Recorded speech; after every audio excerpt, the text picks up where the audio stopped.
Hey, folks, guess what time it is? It's after dark, and I honestly don't think we have a video for our intro for our after dark, but you know what? I like that. I like this intro.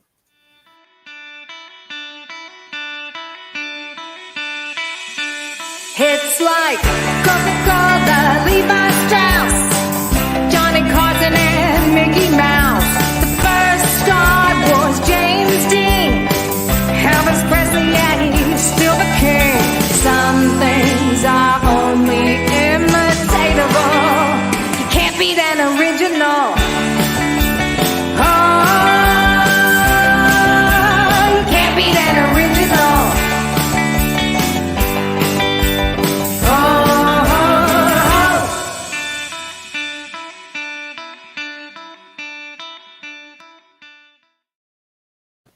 I don't know. There's just something about that song in particular that makes me just want to just jam out. I love DL's voice in that. Yes, So agreed. so beautiful, and I can't help but sing along with it. Same. Nobody could see me, but I was jamming in the background. Well, I guess you can still see me. I think we were all we both were. I can't see you jamming out, but you could see me jamming out. That seems highly unfair, though. Dance parties are fun. Unfortunately, Johnny's going to join us in about 20 minutes, but DL, I didn't hear back from anybody right now in the chat, but You guys are hey, stuck Ryan. with us. Hey, Ryan, good to see you. Ryan, it's been like a whole day since we've talked with you. Kind of sad. Yeah. But yeah, so what have you been up to in the last 24 hours, I guess, since the last time I saw you? I accidentally published another book. Hey, accidental or not, that's awesome. So what is it about? It's actually an anthology. But Okay. So a couple months, like last year, I forgot that I even did this, okay? So I entered in a bunch of stuff for this anthology, and I completely forgot about it. Like I hadn't heard from them since I entered last year. And so, I wasn't thinking about it. And then they sent me an email last month and they were like, hey, by the way, we did choose your thingies to go in said anthology. And I was like, okay, cool. That is all I got. That's all I got. And then today they tagged me in a post on Instagram and they sent me another email that says, hey, we're live. Here is the version of blah, blah, blah. And I was like, cool. I guess we're doing this then. So, yeah, I posted that on my Facebook earlier and I was like, hey, I guess I guess I got another book. So that's fun. Ooh, hey, we're getting more people in the chat. How's it going? Hi, James. Yeah, I like this. We've been chatting nonstop since Friday. We have like that. That's chat true. Just okay, so like not in chat, but like this, Ryan. We haven't talked like this in like a whole day. It's kind of depressing. But yeah. By the way, you guys, there are no railroad tracks tonight. And we don't even have railroad tracks or a train. Be prepared for it to get weird because I love getting weird, and Keisha is my favorite person to get weird with. There's two of us here, and neither of us have a filter. So if you guys want to ask us any questions in the comments or even make statements, we will follow through with whatever. Try to keep it PG. My son does watch this, but past that, That's why it's called After Dark, because we're pretty much without Johnny being here, I'm pretty much in control, and things can get pretty racy. I'm always in the dark, so I don't know what you guys are talking about after dark. Actually, me and DL are pretty. We'll talk about what we, where we went this week. Like, where did you guys do anything fun this weekend? What did I do? Oh, I got a new pair of boots. So I've been looking for a pair of boots, like pretty much anywhere because, as most of the people that are currently watching or you, know, I live on a farm, and I have been using I've got these fancy little like high heely, like soft velvety shoes that I wear. Oh, Uh, And I've been wearing those for the last couple months outside in the snow to take care of all the farm animals. And I used the heel to break the ice to get to the water for the animals. And so I've been looking for a pair of actual boots. And the other day when I was in a secondhand store, I found a pair of boots. I looked them up online. They're originally $109. I bought them for 15. mhm. They break ice way better than my Awesome. pretty shoes. So today I spent like extra time outside just like walking around in my boots because I was like, my feet are warm. They're not wet because normally when I break the ice with my other shoes, the water just seeps into my shoe and I'm freezing for the rest of the time getting all the animals fed. Um, so today I was like, I'm gonna spend some extra time with my bunnies and my chickens and my ducks. um, so I was pretty excited about my new shoes. I know that's a weird thing to be excited No, no, about, no. but Okay. I'm not a huge fan of going shoe shopping, despite the amount of shoes that I do have, and a lot of them are costume pieces. But I honestly, because you can go store to store and not find anything in your freaking size, apparently I'm a and size 6 men, by the way.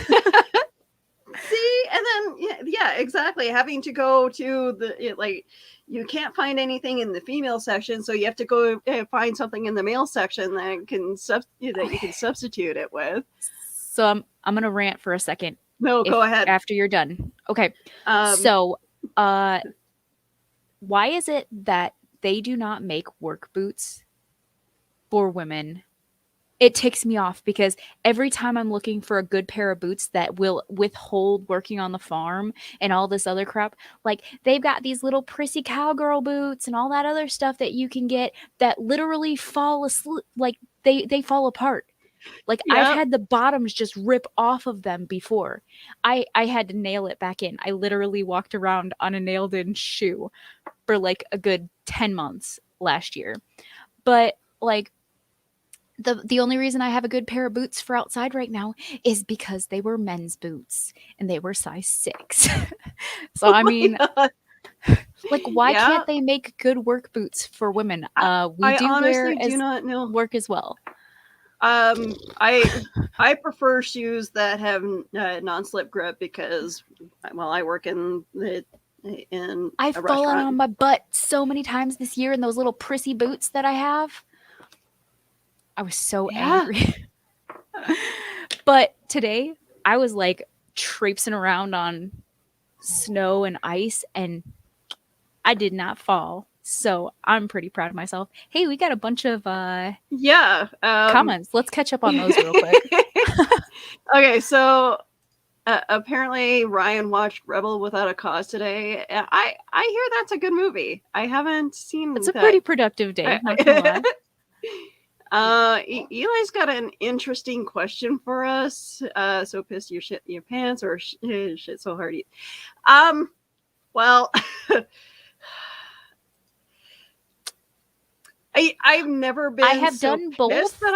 I crapped my pants, Yeah, but I have crapped my pants. Mind you, it's been a minute. Uh so I back to slipping on ice.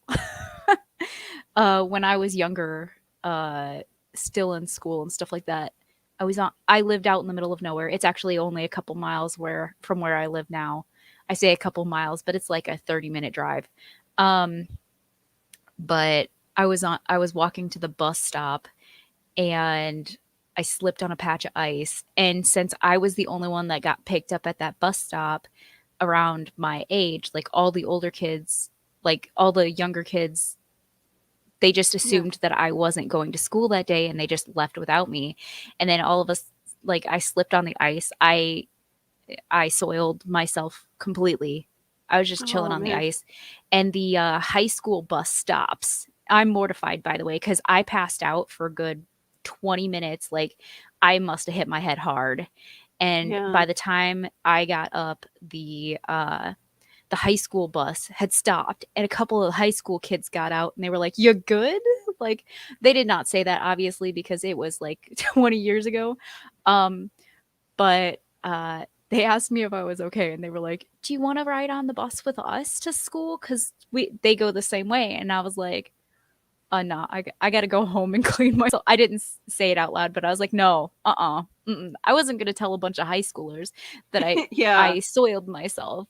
So I quite literally just traipsed all the way home in my soiledness, and my mom still made me go to school. Oh my god, I was that's I was harsh. mortified.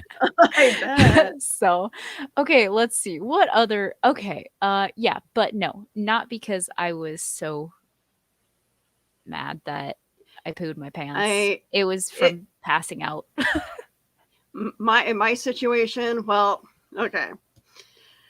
A couple of years ago, and I have a stupid bladder. Like I'll leave work and it's like, oh no, I don't need to use the bathroom. I'll be fine. And then I'll get home and then I'll be like, hold it, hold it, hold it. You know, as soon as I get to the door, it's like you're trying to unlock the door and your bladder's screaming at you. And so yeah, no, I that there's those moments, but walking home from McDonald's after having dinner with my husband, and stupid me, I'm just like, no, I can make it home. I'll make it home, and I decided to walk home. So partway home, I get the squishiness, and it's like, oh, I need to make it home, and I'm trying to run as fast as I can. Barely made it, and yeah, it was a disaster. So yeah, Oh, good times, man. if you feel like you need to go, go because you have maybe 15 minutes before you make it home. So I have gotten progressively better with age on holding my stuff in. Like, I have an hour-long ride. I had to go to the bathroom like 3 hours ago, and I'm like, I got this, guys. Let's go. So if you guys are curious about my habits. Yeah, just Okay, let's go to the next question. and you can't trust a fart either. You can't trust a fart. Keisha lives in Smallville. No, I literally live in Smallville. Like, Smallville is not small, guys. I've seen Smallville with my own eyeballs on TV, but that is not a small town. No. I live outside of a village, so there's about 300 people in my village, but I live a 5-minute drive outside my village. So, I live a little bit out there. And then to get to anything significant, you have to drive like a half an hour or more. And by anything significant, I mean like it takes 36 to 40 minutes to get to our local Walmart. We don't have a Walmart. We just got a bar though. I'm very proud of our village. We got a bar. Just recently it opened up. Holy crap! I do not drink at So bars. you lived in a dry town this whole time? Yeah. Is that not normal? No. Okay, so when I lived down in Steinbach, they pride themselves on being a dry town for so many years that the was only a block outside the city. if you guys heard my husband, the bar literally was just like a block outside of the city limits.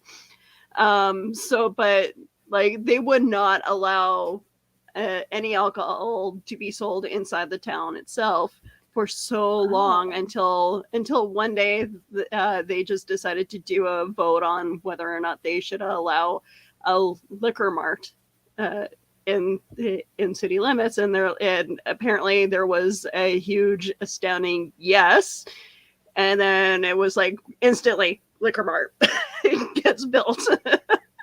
So Ours isn't even like that though. Ours was more or less somebody was like, "You know what we need? We need a bar." By the way, I am looking on my phone because I saw the comments and somebody, not mentioning any names, Ryan, asked what the last R-rated movie was, and I was like, I don't know. So I'm looking it up. Um, no, but we just didn't have enough people for a bar. I don't even think we have enough people. There's like 3 alcoholics in town that keep that bar afloat, and that is it. I'm really hoping that they start making food soon because I would so go and Bar food is amazing. I love bar food. see, I'm just Okay, I want depending a on the fast bar, food but place in our village because we don't have any like we can't go out and just get McDonald's or get Burger King. Like we have to drive almost an hour to get that stuff. So I can't be lazy.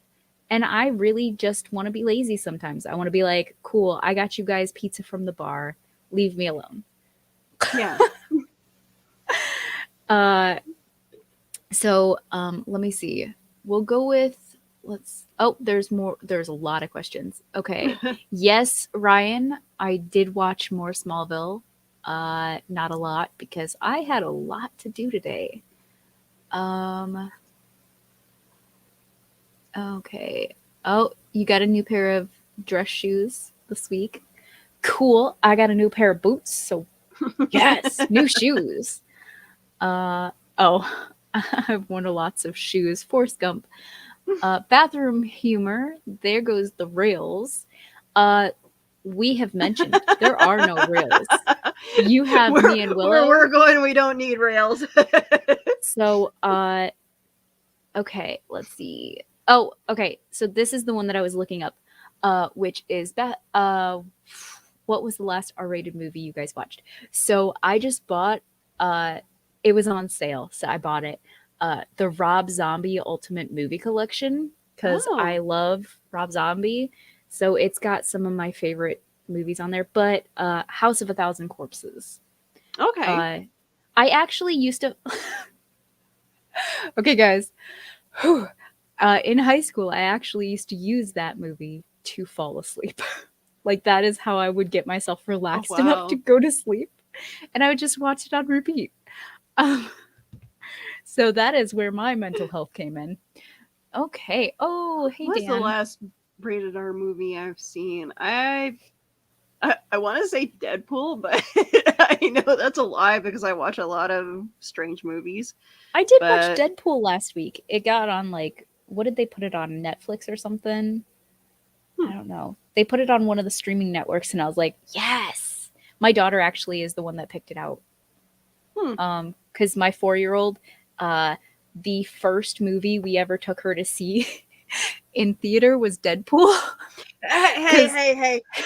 The first movie Parenting? I've ever watched in theater that I remember, Basic Instinct. Yep. Nice.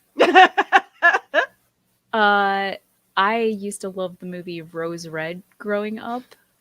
If you guys know what that is, I heard something and I'm in here alone, which is kind of creepy. But yeah, so I watched that when I was little, so I think that just broke me, and now I'm not really afraid of R-rated or scary movies. I watch them for fun. Probably attesting to how well my mental health is. It's not great, guys. I watched a lot of horror movies when I was a kid, and I was a little afraid of the whole Freddy Krueger thing, but then I got over it because all his movies ended up being like comedic to me. Mm-hmm. Same thing with Friday the 13th and Child's Play. But yeah, sorry, actually, I lied to you. My first movie that I saw with my mom in theaters was Fatal Attraction. So Ah, that says a fun. lot about how I grew how I grew up. I think the first one I remember seeing when I was younger was like I don't know, it was called like The Perfect Storm or something like that. And I remember being so excited because it happened on my birthday, June 15th, and I was like, "Yes! This happened on my birthday. It killed lots of people, but it happened on my birthday." Uh so whoever let me on the show tonight, um Willow, sorry. Don't apologize. But yeah, that I've been a little bit messed up since I was born, so we're good. We're good. Okay. Uh let's see. We got some more comments. Dan apparently has been writing Hi, all Dan. night, all day. That's awesome. I hope you get. Yeah, I hope you made a dent in a lot of your writing though, because that I want to Get see those what you're wordy words written writing. down. Yes. All right, French fries or onion rings, Keisha? So up until I had surgery last year, I hated onion rings. Like I would not touch onion rings ever. So I would definitely pick French fries. But after I had surgery, like I don't know why, but I'm like, onion rings kind of sound good. Yeah, Do I eat them? No, but they sound good. Nobody I makes sense of my brain. I love onion rings. I love A&W's. Oh, well, okay, so I don't know if you guys have an A&W Yeah. down in the States. Okay. Is it called the root beer stand? Because we have the A&W root beer stand. Okay. So yeah, we have a full blown restaurant up here, and but the Oh no, A&W it's a root full beer. blown restaurant. Okay. They just call it the root beer stand because every time we go Interesting. by Okay. it, I sing a song called "Root Beer Stand, Root Beer Stand." I want to go to the root beer stand. So, yes, lots of fried food Okay. though, delicious. Yes, but they have really good burgers. And I love their onion rings. But it will always be McDonald's fries, A&W's onion rings. I love Wendy's burgers. Yep. Okay, who's the best fries? Do you think? I. Oh, you know what? Okay, so there's a local joint that we go to whenever I crave homemade fries. It's called VJ's. It's like a drive up. It's just like a little stand that you drive up to, and it's like takeout only, and it's so good. Do you have a Buffalo Wild Wings up in Winnipeg? No, but we Okay, do so have. it's a sports bar Okay, basically. we have things close to similar to that. Yeah. But they were one of the things around. Okay, like I said, anything close to me is like almost an hour away. But it's one of the first things that decided to get something vegetarian or vegan friendly, which they made a black bean veggie burger.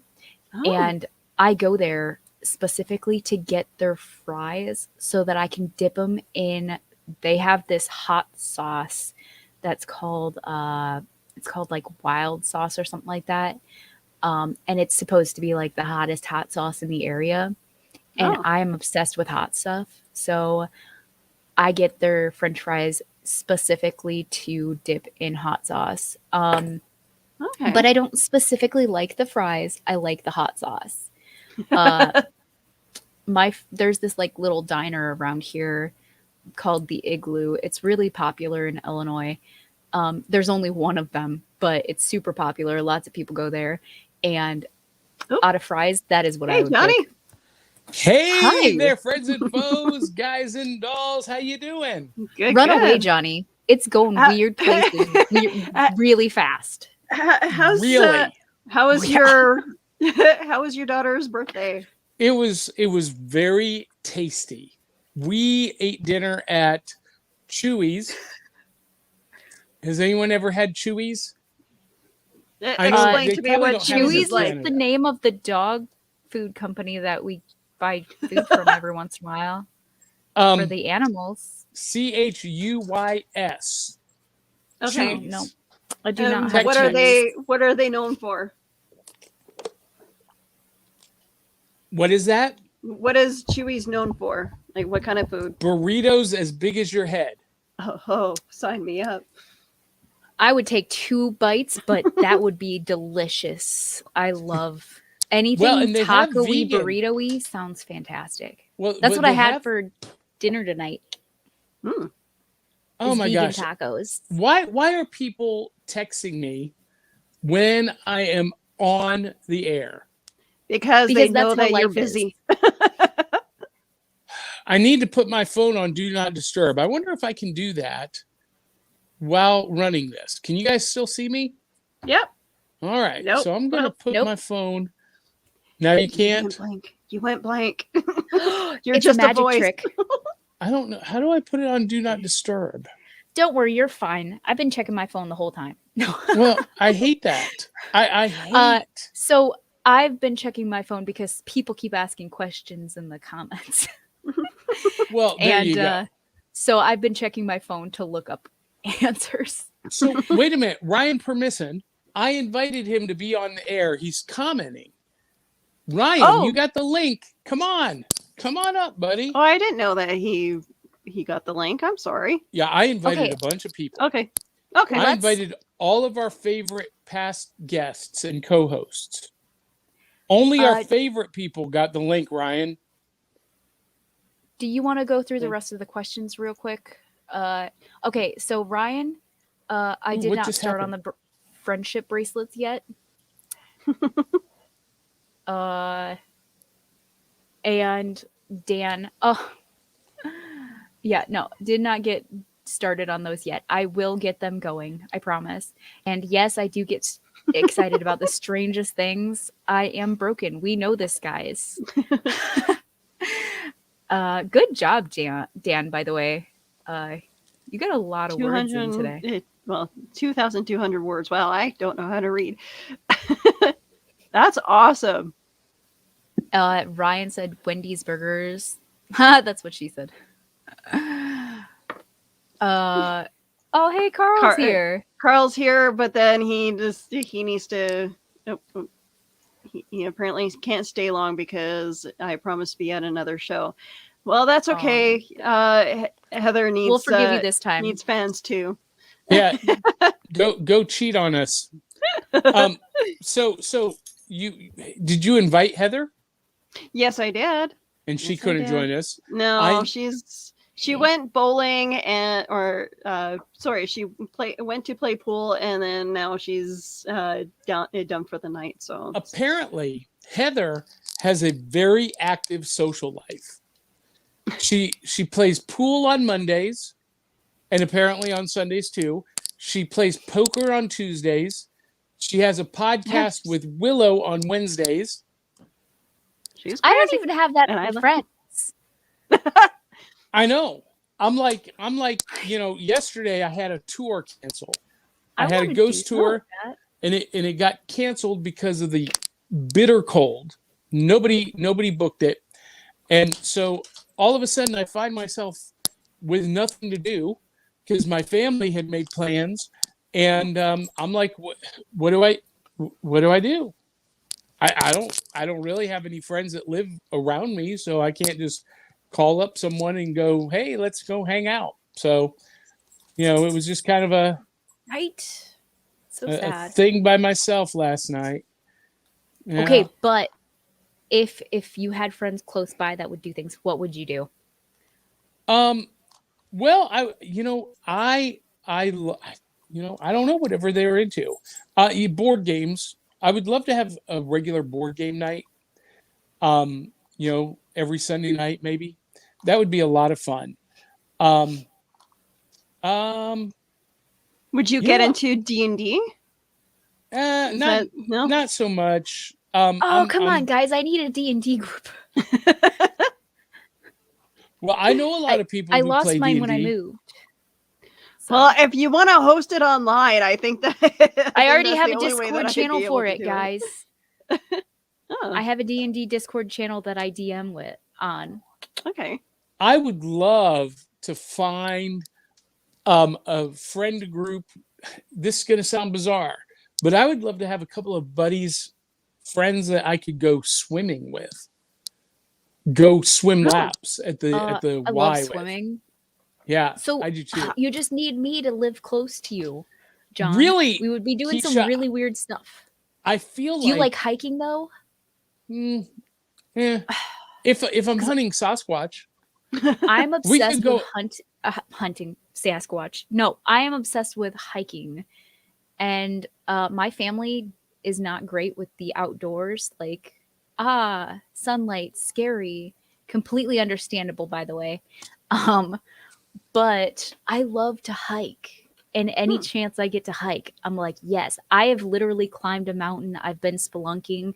Anything outdoors, I will do. I have been bungee jumping. I have Oh, wow. tightrope walked. Anything. So You so tell me it's this outside, and I'm like, yes. this may or may not surprise you. When I was a kid, I fractured my ankle swinging on a vine out over the edge of a mountain over this valley. I swung out over the valley, and as I'm coming back, I lost my grip and fell 11 feet, fractured my ankle. That wasn't Then, at church camp, was it? Because I did that at church camp. no, no, it was just me and my dad hiking up on this mountain in Kentucky.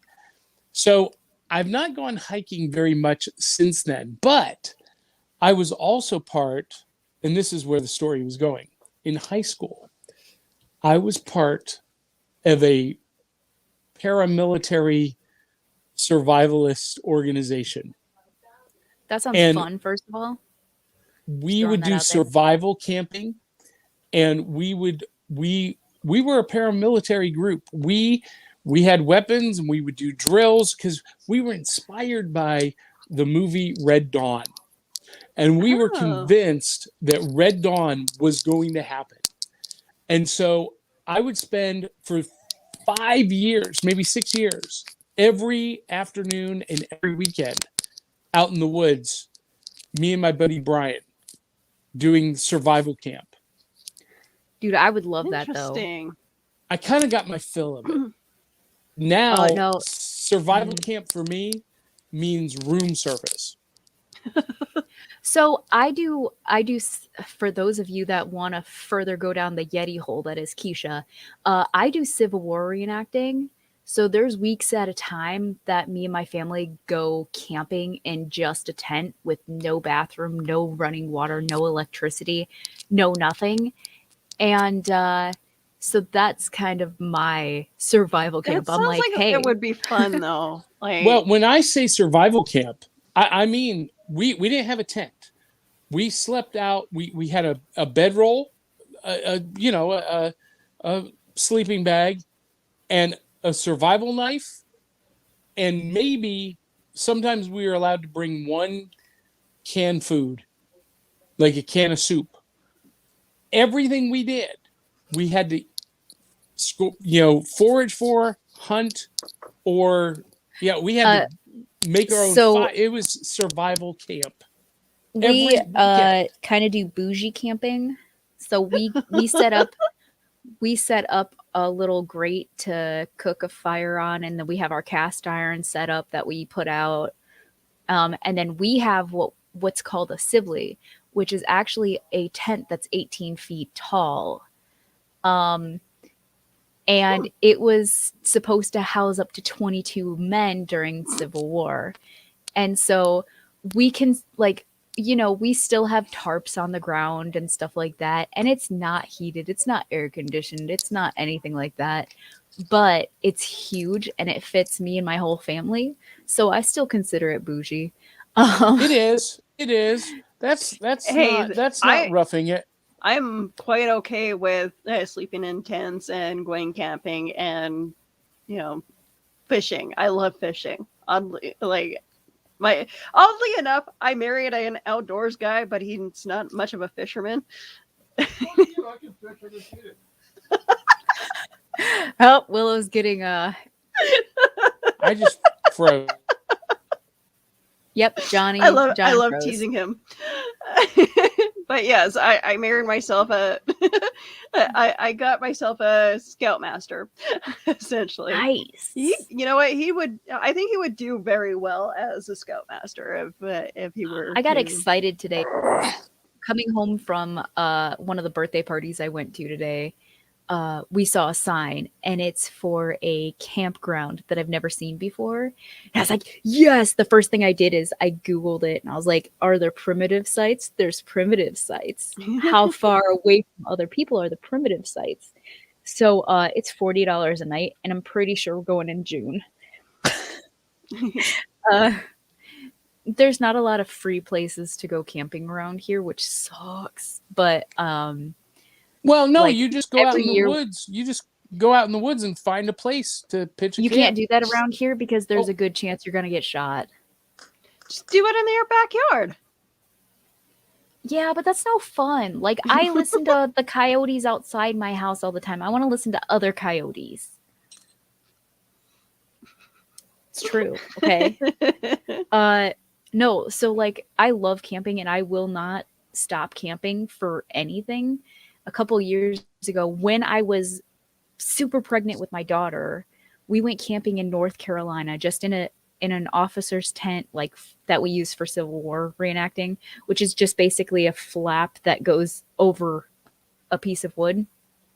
And apparently all the sirens and stuff going on around us did not signify enough to us to warrant leaving when there was a tornado right outside of our campground. We were just trying to move so we did bring a cot then because I was pregnant. I wasn't sleeping on the ground. So our tent started leaking. So all we did during the sirens going off was get up and move our cot over a little bit so we weren't getting drenched by the water. Because Dan, yes. Coyotes are my friends. And yes, I am a vampire. So Willow, have we heard from anybody else?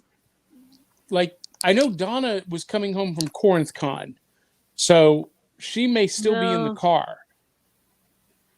No, but I mean, like, I could hit. I mean, hey, if Dan, Carl, if you want to join us on the show, by all means, I'll send you the link if you guys want. I invited Drew Milden. I invited Ivy Roman. I invited Dina Bakowitz. But see, Okay. I'm the worst person to invite anyone. Nobody comes to my parties. Literally. Dude, I feel that. I threw a 40-year birthday party. And I invited everybody I knew. And you know how many people showed up? The people that counted. One. 0. Oh, I've done None. that. That hurt I've had worse Not than I that. thought it one would. I've had that. single person. That's why I don't give myself birthday parties. Half the time I don't celebrate my birthday because that Well, is... so yeah, no, I've not celebrated. That's heartbreaking. My birthday It since then. is. Like Johnny, I feel your pain. I tried planning, and mind you, it was probably location, but at the same time, you know, I tried planning a costume party for my birthday one year, and well, okay, a couple times I've had failed parties. I wanted to throw a birthday party playing pool, and all of one person showed up, and that was my sister. So it was Willow, me, if my I lived in husband, and Canada, I would go. Well, and what was worse about this 40th was I was going to do a very special debut magic performance just for the people who came to the party. I'd worked up this whole new performance piece. I was going to unveil it to them, and nobody showed up. So now I don't invite people yeah. very many places. If they want to hang out with me, they can ask me. Hey, I got a question for you guys. Sure. What's up? What language has the most native speakers? A, Spanish, B, English, or C, Mandarin? Oh, I want to say Mandarin.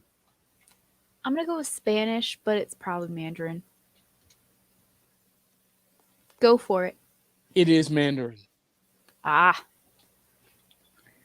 Oh, by the way, this may or may not surprise you guys, but I had a funeral for my 30th birthday party. It was very sad. It was very lonely. But yes, if you guys want to check out the Pinterest board I made for it, it's pretty sweet. Not gonna lie. How long ago was that? June. You're only 30 years old. Oh my God, you're such a youngin. Yes. You know, But my yes. my 30th birthday destroyed me. I was watching a movie recently or a TV show where somebody else was going through the same thing. And he was like, do you have any idea how much I had intended to accomplish by 30? And none of it's happened. I was like, I feel every bit of that because that was my 30th. And I was just like, You guys need to set lower standards for yourself because I was like, if I'm alive by 30, heck yes. Because most of my cousins died from like just poor health or overdose by the time they were like 20s. And so I was like, if I Yeah. can make it to 30, I'm good. And guess what? I made it to 30. So yes. look who has joined us in the virtual rec room. I'm sorry, Dan, in The advance. co-host of Stupid O'Clock and Last Man Standing, Dan Holyfield. Thank you very much for inviting me. I'm sorry I look a little bit off color here. Let me It's okay. move the light around. Dan, I've got a question for you. Yeah, I've got an answer. Let's see if they match. In Greek mythology, who Yes. is the god of war? A, Apollo, B, Hades, or C, Ares? Aries. Willow, Aries. Keisha, Sure, I'll go with Aries. congratulations. Ares is the correct answer. C, you win nothing. Yes! Get my Yay! Where's nothing. my lifetime supply of rice-a-roni? Oh, John, I don't think I showed you yet. But look, Yay! Oh, I love it. Stationary. no, No, this I is just think my it's moving. this is just my so I keep a daily journal of all things Keisha. That's never getting out. But so since I Oh. specifically bought a I cricket see. so I that need I to do can something. Let me turn around here. make Go right ahead, hashtag teacher. I'm stickers. listening. That's fine. So now I can make hashtags for our show. That's awesome. And okay, the Wait, thing did that I you just hear a rattlesnake rattle? It did sound like it. I heard a rattlesnake rattle. And Okay, that's better. what, like what your was blue that rattle, box. Dan? It sounded like a rattlesnake tail. That was me pulling my green screen around on the curtain rods that I've set up behind I me love and to it. the side. When I decided that I was going to go and go so far as a green screen, I went ahead and added a set of curtain rods on two sides of the room behind me in front of my bookshelves. So I just slide them back when they're in the way, or slide them forward when it's time to have a background. Well, I like showing my bookshelves. Oh well, I do too. Matter And of fact, I like I've got a showing my green screen of darkness. and I've my, got a green screen of some of my bookshelves. this is my beanbag chair, the Zorby. And it is about, when it's fully inflated, when I fluff it up, it's about 4 feet high. It's humongous. It takes up the entire room, but I love it. All right, I Johnny, got I another have question for everybody. 2 big ones like that too. I have a cluttered living room and a naked husband behind me, and I don't think anybody wants to see either one of those. Well, I'm sure you do. Sometime She's I'm like, no, going I to wish it have was to, clean. sometime I'm going to have to take you on a tour of my house because everyone who comes over thinks we live in a museum because that's how my wife keeps it. Now, I'm going to just show you. This is my office, which, I mean, everything is on shelves. It's That is a organized. Dream office if you've ever seen one. Well, but my desk is a little, I have a jar little of bit buttons. cluttered. There's a lot of stuff on my desk. But this room makes my wife a nervous wreck. She can't stand to see it, come in it. It gives her anxiety.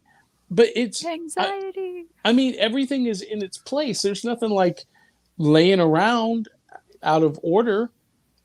But my light looks like it's about to fall on my Marvel Legends figures. I might have to tack that back up. All right, I have another trivia question for everybody. Okay. What French sauce is the key ingredient in Eggs Benedict? A, Hollandaise, B, Béarnaise, or C, mayonnaise? Hollandaise. Hollandaise, I would believe. Mayonnaise, just because I want to be different. It is indeed Hollandaise. Ding, ding, ding, ding, ding. 'Cause Also, what there's is no Hollandaise? plate like Chrome for the Hollandaise. What is Hollandaise? Is that what you just asked? Yeah, it's like a custard kind of. Yeah, it's kind of like a butter. What is a cream custard? I'm kidding, kind of. No. Kind I'll of. tell you. You know what? You know who has really, actually, pretty good Hollandaise sauce, Keisha, and they have these near you. Bob Is it Evans. vegan? Bob Yes. Evans, the sausage no. people. No, it probably has milk because it's got cream. Yeah. Yeah. So- And actually, surprisingly, the nearest Bob Evans is a couple hours away from me. Oh, really? Surprisingly, Yeah. what is close by? I mean, that's a shorter list. Yeah, that Nothing. probably is. Nothing. Our closest place to eat is about a 30-minute drive, if you don't count gas station food. Listen, I don't think anybody counts gas stations. no, You no, don't no. have truck stops near you? No. Like, the closest truck stop is like 36 minutes away. That's about So- as far as the closest truck stop to us. Well, no, there's one, but it doesn't have a restaurant attached. That is. Really ours close doesn't to actually have where a I work. restaurant attached. It has a fast food place, so I guess that counts. Well, Yeah. It's so got like a Burger King, I think. three attached to it. streets from my house is twice daily Shell, but connected to the Shell is White Bison Coffee. Ooh. It's a coffee shop and cafe in the gas station, Okay. and their cafe, they make some of the best food on the planet. Just fantastic sandwiches. And this morning I did a taste test between Dunkin' Donuts and White Bison, and White Bison killed it. Just blew Dunkin' Donuts out of the water. Oh, the place Okay. near us is it's an A&A truck stop. It's about 35 minutes away from the house if you go the back roads. If you don't go the back roads, it's about 45 minutes away. Thankfully, I know the back roads. And it is attached. Let's see, there's a convenience store which is attached to a Fuddruckers. And it used to be. Are there still Fuddruckers? Yep. And before it was a Fuddruckers, it was a place that would give Huddle House, IHOP, and Waffle House a run for their money. Really, really good for a truck stop, let me tell you. But the I wish we had a Fuddruckers is Waffle really House. popular with the truck drivers. Okay. Huh. They even do a decent fish and chips. And that is my wife's opinion, and she's British, so she would know. Okay, guys, you want to Okay. see the beautiful thing that I got? Did you guys just see what just happened? Did you just solve the Rubik's Cube, or is that one of the magic ones? No, I mixed it up and solved it, I saw. all while Dan was talking. Well, I do talk a lot. Gives you Oh, plenty don't of worry. I time. will give you a run for your money, Dan.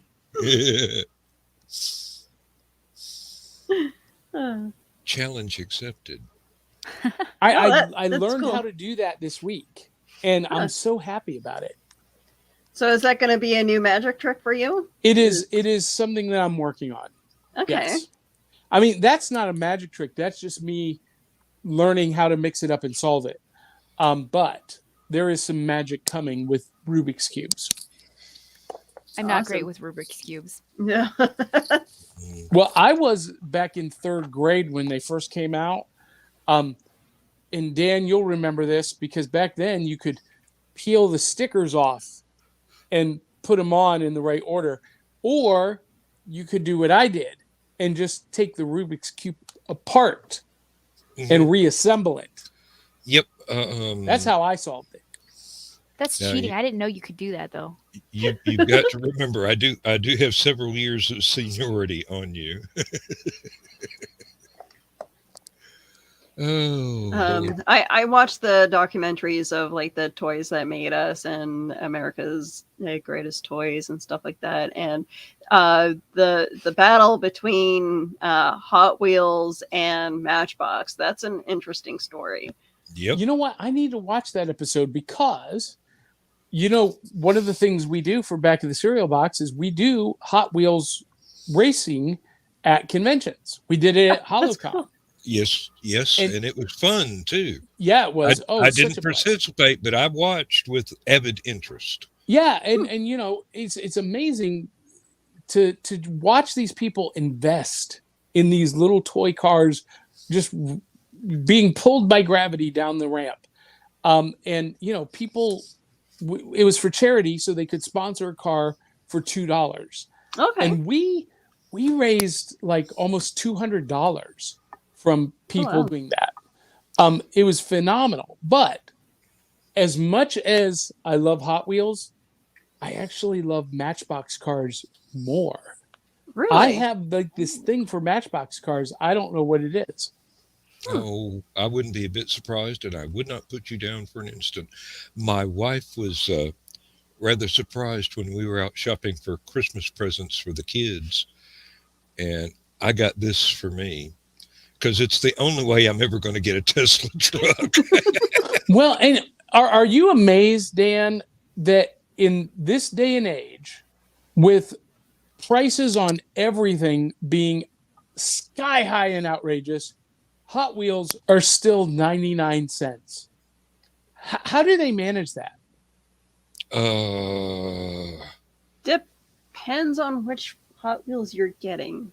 Well, yeah, okay. really. There are some limited edition that- ones that yeah. are, $2 and $3, but most of them on the racks are 99 cents. And Yeah. I'm just every time I'm blown away. At our as a Walmart, matter they of have a fact- big bin of nothing but 99-cent. Hot This is Wheels. a 3-pack that I got for $3.50 Okay. after taxes. So it was $3 retail. My husband's and his dad has been collecting the Johnny Lightning ones, the Hot Wheel collectibles, and There were some nice ones that came over from the UK back when I was a kid. Now they were not as heavy duty as Matchbox or Hot Wheels. They were plastic body, but they were very, very beautiful little cars, and they would fit on a Matchbox or a Hot Wheels track. Yeah. Same scale, but they were much lighter, and I managed to not scratch up the paint too bad in my formative years. They Now, were fun. Carl- There was one that was based on an Italian sports car that reminds me of a Maserati, but it was a bit earlier than you would see Maserati. have a good night, Carl. Okay, Carl. So Dan, do you remember? I had these when I was a kid. Of course, I had the Hot Wheels, but then in the Matchbox. But I want to say these were maybe Remco, and they were just the die-cast metal, but they were hollow. They were just like the die-cast metal shell with the 2 axles going through them. Do you know what I'm talking about? I do indeed. I believe they were sold by the very, very early version of Dollar Store in the little town in Tennessee where we were living at the time, back in the 60s. and they were fun. They That were would have been fun. Ben Franklin. Ben Franklin. That No, was the precursor to Walmart and Dollar General. no. This was a Dollar General. I mean, they were brand new. This was the first Dollar General that had ever existed in the town where we lived. Really? Yeah, Their and Now this they're was at headquarters every is here. corner. this was when the brand was um, fairly new. I mean, we're talking 1963 or thereabouts. So, yes, I'm ancient. I remember when dinosaurs walked the earth. I had a brontosaur as a pet, but I can I I have can talk some as far back as the dinosaurs. 90s, and that's as far as I go. mm, oh, John's The, giving me the the look. 60s and 70s still have better music. The 50s gets my the, vote. the 40s and 50s had great music too. Let me tell you. And then again, even earlier, my parents raised me on Tommy Dorsey and Jimmy Dorsey and Glenn Miller and Artie Shaw and things like that, and some obscure bands like Bill Black's Orchestra, which was basically just a jazz quartet. And I just, it turns up that it has influenced the music that I write now. Oh, absolutely. So, Well, I that was just the stuff that love I stringing listened to. together a rock band with a full orchestra. So, My grandma brought me up on Bing Crosby and Mhm. Loretta Lynn and Brenda Lee and all those yeah. kind of people. And so I have been stuck in the 50s. I actually Well- run a group called 1950s Hub on Facebook, by the way. Oh, do you really? I do. And it's got a couple thousand people in it. Why have you not invited me to join this club? I was not aware you were involved with the I could have 1950s sworn crew. I just What? got an invite to that I- not that long ago. For 11 years, Keisha, I was the producer and host of the Diesel Punk podcast, which Nice. goes into the 50s. Mhm. And so 40s and 50s music is my thing. Mine too. And Sure. I sang in a group that you may have heard of called the High-Lows. Dan, do you remember I'd the have to High-Lows? actually listen. Very, very doo-wop, weren't they? Yeah. Yep.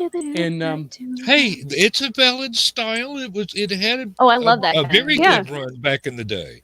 And speaking of doo-wop, I mean, I was a huge fanatic of Sha Na Na, Yes. the TV show.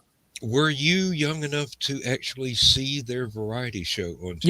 Yeah, no, that's what I'm talking about. The Good, TV good. show on CBS. Now we're talking. Good night, sweetheart. Well, it's time to go. That was a very, very classic Good night, version of that. Yes, sweetheart. indeed. Yeah. I was glad to so- see that turn up in 3 Men and a Baby back when that was a new movie. I'm actually pretty Um, happy that TikTok is a thing because for some reason TikTok, like I don't actually have TikTok on my phone anymore because it's addictive. But for some reason TikTok started using 50s era-esque music for the backgrounds of their videos, and I was digging it. Put your head on my shoulder, whisper Oh, you have a in my wonderful ear. voice.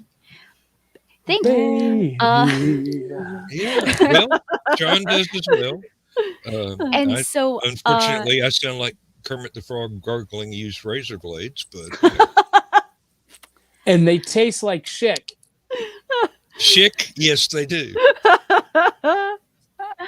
you guys You're have been welcome. an hour. Are we going over an hour, or how long does this normally why not? last? Does it Well, not matter? I need to. I know I just joined you guys, but I do need to jump off. Okay. I have some other things that I have to do before I have to be up at Ooh. the I crack, have to be up at the 6. butt crack of dawn. I have to be up at 5 a.m. so that I can be at work by 9 These o'clock. dark circles I don't feel create your themselves, you know. pain. Oh Lord, my alarm clock goes off at 6 and I clock in at 6:30. I've only got about 15, 20 miles to drive. And at that time of the morning, unless I get behind the 40-mile-an-hour school bus, I've got the road by myself. Well, I get up at 5. We leave the house at 6:30. I get to work at about 20 after 7. And then because I'm riding with my wife, we've only got one car between us right now. And then I don't actually start work until 9 o'clock. So between 7:20 and 9 o'clock, I'm doing all of this stuff, like planning the next podcast episodes, or, pushing out social media posts, getting Your second the job. the stuff that I care about done before I have to, endure the trading time for money gig. Let's just put it that way. Now, Keisha, was you're titty lucky. of You the don't paying have a job. time for money gig, do you? So no, I've got these bloodsuckers called children. No, Yeah. How many kids do you have? I have a 12-year-old and a 4-year-old. Okay, I, so the I think 12-year-old. I think getting up at 5 a.m. to feed chickens probably counts, Keisha. I only Yeah, get it up does. You're at a 6 farmer, o'clock. so So But I you get up know- at 6 o'clock and I've got to go take care of the animals, make sure they're fed, watered, let out for the day, because our animals are free range. So every morning and every night we make sure that they're out and they can range wherever they want in the yard. The only reason we close them up at night is they actually put themselves away. We just close the door so that the coyotes and the wolves and everything like that can't get in there. yeah. The animals that live in there, like our pet skunk and the possum, I just let them be. I tell them they can eat all the eggs they want as long as they don't start eating my chickens, or my ducks. But so I go out there and I make sure that everybody is. It's either me or my husband. It depends on what day it is. We'll go out there, get them all situated, get them not frozen water because the water freezes so fast out here during winter. So we have to make sure they have nice warm water all the time, so that they have something to drink. And then I get myself ready. I get myself showered and all that good stuff. And then by the time I'm done doing that, it's time for me to get my daughter up. I get my daughter up. I get her ready and dressed for school. Around that time, my husband gets ready or gets home from work. And then I drive my daughter to school, which is a new thing because I have agoraphobia and I've been slowly teaching myself how to drive because I have an extreme fear of driving. But I drive her to school, come home, get, daily stuff done. But my full-time job, I would say, is running the farm. I also run a rental property. We own another house, so I run a rental property. But you have no tenant. Yes, we have one still. We have one still. Okay, so for those of you that don't know, at the beginning of the year, our tenant suddenly passed at the age of 27 in our freezer. So, yeah, it's been a weird year. Wait a minute. Wait. You said this before, Yes. and I need you to clarify something. Okay. You said he passed away in your freezer. Yes. You've got to provide some context here. Why was he in your freezer, and how long was he in your freezer that he 12 hours. expired? 12 hours. And was this an accident? So That he got shut in the freezer and died from exposure, or No, did he so go in the he- freezer, die, and was not discovered for 12 hours? that one is most likely what happened. We're not 100% sure how. And we're talking about like a big walk-in freezer. We're No. not talking like No, a we are cooler talking about that you- no, we are talking about regular fridge on bottom, freezer on top. Like standing up, putting your head in freezer. He was trying to cool Keisha. down. Yes. Is this not a normal thing for people to go through? I feel like my life, this is a normal thing. Hey, no, no, this is not normal. but This, if this it, is this is something Hercule Poirot would be very interested in. There I has been a honestly murder. feel like because my cousin Sharon passed away a couple of years ago in similar kind of fashion where I don't know, maybe they had a stroke, and she was found on her patio in the middle of winter, frozen to death. So Yeah, I don't know if it was a stroke that she had and she was trying to cool herself down and she couldn't get back in her house, see, or they didn't really look into it. So the way I found out about it is I got me There and was no autopsy? they called it a COVID death because he did have COVID a week prior, but they automatically cremated him before doing anything else. But the way I found out about it is my neighbor called me and she's like, Keisha, what is going on? It looks like they're bringing a dead body out of your house. There's cops everywhere. There's ambulances everywhere. Like, he's not moving. He looks like he's dead. And I was like, huh? What's going on? What the what? So I try.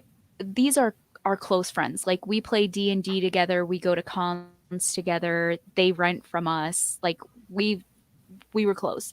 He's actually the only reason we have the house that we live in right now, because he straight up wrote a check out for $10,000 for us and said, "You guys deserve a house and to be happy on a farm like you guys want to." How many people do you know that would actually do that? None. Zero, basically. And that is why we have the house. And he was like, I know you'll pay it back because I trust you guys. And so he was a great person. Okay. And so I tried texting him. My husband tried texting, because our other tenant is my husband's best friend from childhood. So we did not know who was going out on a stretcher and what was going on. So I texted one, he texted the other. I'm the one that did not get the answer.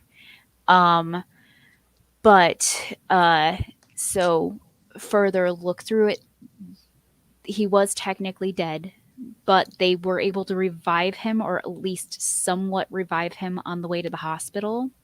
But he was considered gone at that point. Like, they got his heart back moving, But and he stuff was like brain that. dead. Yeah. So he lived for a good day after that, before he just finally went again. So technically, yes, he died in the freezer, but he was brought back on the way to the hospital, but died a day later. Wait, how do they know he was in the? I mean, if he's sticking his head in the freezer, did he like collapse into the freezer, or did I'm according there's some information missing here, Keisha. So according to my friend who is the other tenant, so he was sick too, and he got up just long enough to go to the bathroom and noticed that the tenant I'm not using names just for privacy. Yeah, no, you're I protecting understand. the families. Got it. But he Tenant noticed that one. yes, he noticed our other tenant was in the freezer, like cooling down, like had his head in the freezer like this, and he was just trying to cool down. And he's like, okay, I'm going to the bathroom and going back to sleep because I feel like crap. He went back to bed. He woke up 12 hours later, and tenant 2 was still in the kitchen. And he was like, at that point, of course, he called the police and all that other stuff. But that is why we know that it was around 12 hours, because that's how long the other tenant was asleep in his bedroom in order to wake up and come out and find the other one in the kitchen still. Wow. That's so bizarre. I'm sorry for your loss, but that is Yeah. a weird story. Well, Yes. it's not beyond the realm of possibility. And stranger things have happened. Yeah, but isn't it funny that these strange things happen to Keisha? Oh, they happen to more people than Keisha, believe me. So many Keisha things like be that have happened crazy. in my lifetime that I'm like, at this point, I'm just like, eh. You okay, Dan? You good, Dan? Not again. Um, Dan, Hey, are let's we not gonna have have to one of call these an crazy ambulance for things. you? Alrighty then. okay. Well, I want to make sure that Dan's okay. I'm not gonna go off the air just yet. But Keisha, like I feel bad for you, like that you have all these weird instances happening to you. But I'm all for hearing about it. So that's actually one of the reasons that I tend not to get close to people anymore, because Because the they number die. of the number of people that I've seen die over the years is ridiculous. Like a couple years ago, I lost my stepdad.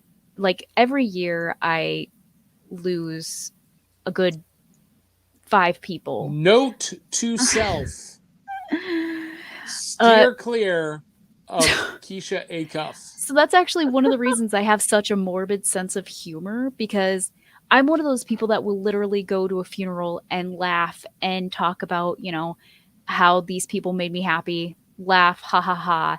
I try not to be sad because I am at them so often that it is depressing. Okay. Um, but like I've one of my closest friends in high school, like I said, everybody around me seems to just that's why I said Oh, there we that go. I made it to age 30.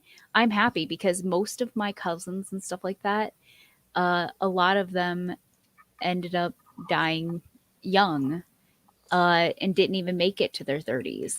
And I used to tell my friends when I was younger that who knows if I'm going to make it to 30, because it's not it doesn't look great for my future. And that's why I was Well, you know excited, who did and I make had it? a funeral for my 30th birthday because I was like, you know what? I made it here. I'm good. That that does Sounds sound morbid, depressing, but I mean, doesn't it? come on, they've done some weird morbid stuff in the Victorian era, so we can't really we shouldn't be saying that is morbid for our standards, because there's a lot more morbid stuff that has I've come out. performed magic for 3 funerals That's a I mean, because there were families with kids, and so they set aside a room in the funeral home, and I did shows for the kids Hey, to keep them occupied and out of I'd be okay with that, like running having a around. honestly, distraction I think like that. all funerals should have a magician. I'd be more than okay with that. Like, And then towards the end of the ceremony, they close the casket and uh, start playing "Pop Goes the Do do Weasel," do do do do do do do do do and do everybody do. just sits there waiting. Hey, No, so at my before we go, okay, go for it. no, go ahead, you go ahead. Oh, at Finish my your story. friend that just passed away at the beginning of the year, the one that was renting from us, uh, we honestly said that we should have all just set up tables and played a big D&D campaign in his honor, because he was our DM. And so oh my gosh, half of the time we were all just sitting around in a big circle talking about our current campaigns and stuff like that. And we probably scared the crap out of his family Well, with some of the things we were saying. But it's never too late for a memorial service. I mean, if a D&D campaign, if that's what y'all were most comfortable with, knowing each other, then that's a perfectly acceptable I memorial still service. have all of so he was a very into it DM. So I still have all of my notes from all of the campaigns we did together. Like he would write full on backstories of like our towns, where we lived, why we were so messed up, that kind of stuff, what our objectives were. And so I still have all those, and I'm like, hey, I've heard of people playing WoW and having one of their members pass away, and them actually having funerals. I have as the well. game. Yep. My family's a very big WoW family, so Yep, I have actually been to real life WoW weddings and funerals. For And- those of you who are watching who don't know, WoW stands for World of World Warcraft. of Warcraft.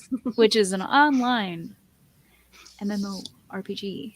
Yes, Because massive we actually do have multiplayer. viewers. We do have people watching. That's Oh amazing. to God, me. who is The watching? people just watch us, I'm just so sorry. kind of hang out and ramble at random. And they're like, what is happening? Hey, What is this show? This is I'm the here Back of for the Cereal Keisha's Box stories. non-show. Keisha be crazy. I'm more than okay to have Keisha tell me stories. I Keisha, said I have a Johnny- recommendation for you. What's up? I have a recommendation for Keisha. Keisha, I know you love to read, and I feel like you and I are actually more kindred spirits than most people probably realize. I feel like you're into graphic novels. Yes? I do, yes. I do like the novels. Have you read The Magic Order? I have not. Who's that by? This is by Mark Millar and I'm gonna take a picture of it. Oh, yeah, sorry. Mark Millar and Oliver Copiel, and beautiful artwork. Just That is phenomenal. Yeah, it's. Let me see if I can find this really cool panel. But it's basically about a secret order of magicians that exist outside the plane of reality to protect reality. And this whole story is about this one magician, this one woman wizard who wears latex, wanting to take over the magic order and overthrow, the establishment. And to do it, she's got to kill the current order. And there's a great splash page. This is, Keisha, maybe one of the best stories, one of the best graphic novels I've read in a year. This is phenomenal. It reads like a movie, and I think it's weird enough that you would dig it. I probably would. I love books in general, so. Yeah. Oh, Johnny, I have something to pick your brain about. So that show idea I was talking about. I sent you a show idea the other day, and I was like, okay, show idea. This is all the context I gave, by the way. It just says crazy talk. That is it. I have a feeling that we have some loyal fans that would tune in. I'm Let's talk more about that, because we are looking to expand. I'm so sorry, you guys. I'm so sorry. Oh, don't I apologize. have a lot of random Keisha, stories, do it. though. Do it. So here's what I want you to do. Outline what it would look like. Would it be solo? My Would face. you have a... Oh, no, I would No, not I be know. solo. I'm not great solo. Solo Oh, freaks no, I me think out. you are. No, I think you're pretty You darn obviously good. have not watched my YouTube. I have. Dan, I'm pretty Yes. boring by myself, am I not? No. Not to me. He's not the Oh. one to ask, because he'll tell you what he really thinks. That's exactly right. if you want mindless praise, don't come to me. If you want an honest opinion, I'm the man. I would love honest opinions because, well, mine is basically I talk about upcoming shows that I'm in, upcoming conventions, what I'm working on writing. And then I also talk about books that I read because I like reading books, and shows that I watch and ridiculous things. I don't know how many people actually watch it. I just kind of ramble like I do on here. I Well, never let's talk see more how about many it. people watch my shows, so I don't care. They're I either watch. watch it or they Dan, do don't. you not see me? Yes, Like, we hey, do. We what's wave up? to you. I know, and then I talk to you for a little while. You're welcome to join us anytime and try and Crazy Talk with Keisha. I think there could be I love something there. I love it. So Can we add like Willow or something though? Because I need somebody. I will Well, do my best. we'll discuss it further. I will do my best to help You're you. off to a good idea. Oh, and I just locked up. Guy, Oh no, you're good. I got a jet, but Okay. That's you okay. guys are awesome. We'll catch you on the flip side. Have a good night, How Johnny. do I leave? Bye. Exit. Leave studio. Little red X near the No, middle. not on the phone. Not on the phone. Oh, It's not not on on the the phone. phone. Okay. Mhm. So yeah, I'm so not Willow Just- has to boot me. Oh, okay. Oh yeah, because he tried last time. He tried to do that. He ended up kicking us He all out, ended. and we just Yeah, randomly he ended the show, didn't he? disappeared. Yeah. Yeah. Well, that's no Yep. fun. Yeah. So guys, fun fact: I think I'm really boring. You're not boring. I No, honestly- you are very far from being boring. You are outrageous, and you are Thank you. just a little bit disturbing at times, but you're far from boring. You're very entertaining, actually. I've heard that. I got yelled at most of my childhood, because my mom and my parents would yell at me and be like, Keisha, that's too morbid. That's gross. Why would you joke about death? So that is my coping mechanism. Yeah, really, not joking about it makes it more horrible. So Exactly. I kind of broke myself in that sense because I've dealt with a lot of death in my lifetime, like a lot. I've had friends my best friend in high school committed suicide. My stepdad committed suicide a couple years ago. All of my close family pretty much died. Overdose, freak accident. I literally saw a guy get decapitated in front of me once. So, like, at this point in my life, I'm just like, funny, haha. Because if I don't, I'd probably drive myself crazy. Short And trip. d- You could save on gas. Whenever I I tell my can't- husband he's driving me crazy, he's like, "You don't drive, I drive you everywhere." But what were you saying, Willow? I couldn't imagine having to deal with that much trauma in such a short span. But like, I mean, hey, I'm dealing with my own crap too. So like, living in foster care was not easy. And so, I mean, I'm all for talking about trauma if you need to vent it out. So And- that is why I make the artwork that I do. Because This it's is a nice outlet. this is our reality. Like we have to talk about it in order to Cope. yeah, exactly. And we need to start normalizing this stuff because people think that mental illness is just something that we can get over, and it's Yes. not. So Dan, I don't think you know. Willow knows, but I have extreme anxiety. I've got agoraphobia. I've got OCD, and I'm definitely on the spectrum. So that does not help my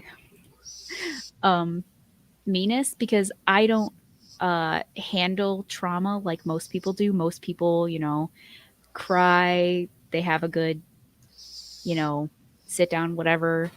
And I kind of have this thing where I turn off that part of my brain. I can do that. Which It's not something I do all the time, but I can.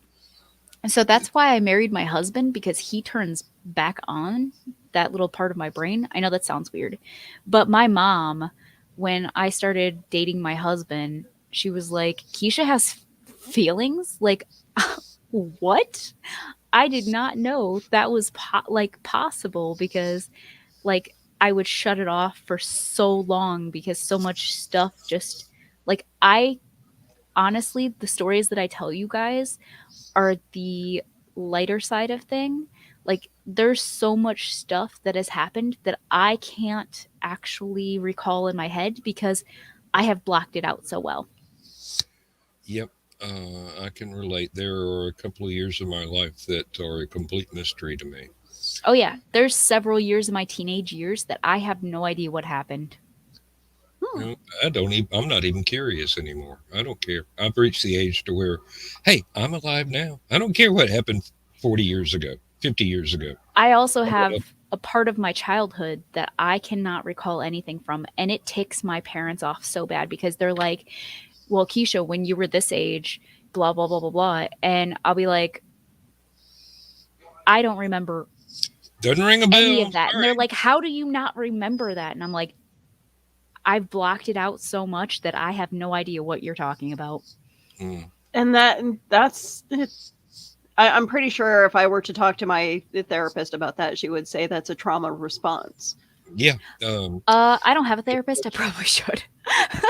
What's really traumatic is when a therapist forces you to remember this stuff that you've tried so hard to forget, and then I you have tried to going to work a through it. therapist. They said I was self-centered and um, that I didn't care about anybody else in my life except for myself. And I was like, well, that makes me I feel think you need a new fantastic. therapist. Really. And so I never went back to a Compared to therapist. whom? Um, I don't know. So you know that I had surgery done. Would you like to meet my sister? Because I would love for you to tell her it's, I'm this sorry, is not the but brain room. I cannot say the word. you want to meet someone who's self-centered. Yeah, but when I had my surgery, I had to go to a psychologist to make sure that I was mentally sound enough to get surgery because it's definitely a life-changing surgery. And I was like, okay, so I went there and yeah, that was her assessment of me is that I was self-centered and uh, all this other stuff. And I was like, the entire time, all I did was talk about my family and my friends and stuff like that. And yeah, so I was like, wow, that's But thanks. that's what therapy's about, is to talk about stuff that is bothering you, not focusing on Apparently, any. that is not what she wanted from me. So my best friend, I showed my best friend the psychologist report, and I was like, so what are your thoughts about this? Because I was really anxious about the uh, meeting because I'd never seen a psychologist before. And I was like, great, she's going to think I'm off the rails crazy. And she's going to be like, no, you can't have this surgery. Um, Obviously, that didn't happen. Yay. But my best friend was like, Keisha, center yourself, like, pretend you're me for the duration of the meeting. And after I got done and she read the report and she's like, Keisha, you centered me too well. She's like, maybe the psychologist was picking up my vibes. And I was like, maybe, I don't know. But That's so weird, though. Like, I'm Really? sorry, so I no haven't been therapist back should since. be stating anybody be that way. I don't know. Mm, I did find it uh, rude. I, Yeah. I wound up. I had one visit to a shrink once back when my first marriage was getting to be a little bit more than I could handle, and sat there for about 2 or 3 hours talking the situation over with the lady, and she goes, "There's not a damn thing wrong with you. Your wife's nuts." My husband had that happen with his ex when we had to go to court. They were like, "You are a completely functioning human being," which I don't believe, honestly. He's my husband. I know him. Um, but 2 pages long. One was just a cover page. It says, "You are a completely normal functioning human being." But his ex, it was 16 pages long and she had 7 different psychological disorders. And I was like, oh, snap. Wow. Is this news I to was like, anybody? it was Yeah, not news to me, at least. no, no. She threatened to set me on fire and chop off my head and Jesus. several Nice other things. woman there. And I'm sure she has a wonderful personality. oh, she is a And the gem, many that she guys. chooses. She is a gem. So no, me and my husband, like, one of his exes was actually my best friend in high school. And I'm not one of those jealous people that, like, oh, that's his ex, whatever, blah blah blah blah blah. But apparently that is not the case for his other ex, and she quite literally, okay, this is, imagine if you will, she literally got down on her hands and knees and begged me to leave my husband so she could have him back. And when I told her no, she punched the door going out of the house so hard that she made her hand bleed. Um, Me being Keisha, I told her that she forgot her jacket. She came back to get it, and I helped her bandage up and clean her wound. Um, I'm really bad at the whole like, uh, I I'm not Yeah, one of those people that gets You're angry or anything definitely like a that. nice. you've not grasped the concept of being an arch enemy yet, have you? I have not. Uh, Not but you everybody know, has to be your best friend, Keisha. the only time that I ever got mad at her was one day when we were doing, um, we we had to be in a meeting area and we had to switch times. I'm not going into full detail, but they held up my grandma who raised me, her obituary, and said, if I knew it was your grandma that died, I wouldn't have let you had the time change. Um, and she shoved my grandma's obituary in my face and basically told me that that was not warrant enough to have a time change, and that if she knew it was mine, and that we were lying because my husband had said, hey, look, my grandma passed away, we need a time change, which we were married at the time, it was also his grandma, but Mhm. apparently we were lying to her, and it warranted her sticking my grandma's obituary in my face and telling me that if she knew that it was my grandma, who was my favorite person, that is who my daughter is named after, um, uh, in my face, and telling me that I was a liar, and she wouldn't have changed times if she knew it was my grandma. And I was like, I it believe took the every wrong one was bit of diagnosed me. as being self-centered. It took every bit of me to not. I just calmly turned around and walked back inside because I was like, I am not an angry person, but I was not doing well that day, especially since it was like the day after my grandma's funeral. Well, no, I probably would have handled that a different way than you, but yeah, no, I'm I was like, sorry I'm that. just gonna walk away now. I'm just gonna turn this way and go inside. Yeah. When I was younger, I did have a lot more trouble handling certain emotions and situations, and I was very quick to anger, very quick to react. I got bullied a lot because of that, and apparently that's something that my sister likes to hold against me, because it's like it wasn't easy living with you, growing up with you as in foster care, and it's like I was a kid, you know, what was I supposed to do? Yeah. What did you You know, expect from me? Truly. Uh, What do you want? A rubber biscuit? like I would get locked out of my room because we shared a room, and she's like it, and all I heard was from one of my foster parents would be like, she needs her space, she's in our room and she locked the door and I need to get something. How I much would space does she need? I would have learned how to pick locks at that point in time. As a matter of fact, I did at a certain point in time. Of course, they were easy locks. They didn't actually have a keyhole on the outside. I wasn't allowed to. Me and my mom were actually discussing to this day. I wasn't allowed to lock my door after a certain time period because one day when I was really young, I was like only a couple years. I was like in maybe second grade or something. Everybody at school was making fun of me because my grandpa had died, and they were like, "Oh, you don't have a grandpa for grandfather's day or grandparents' Oh, day."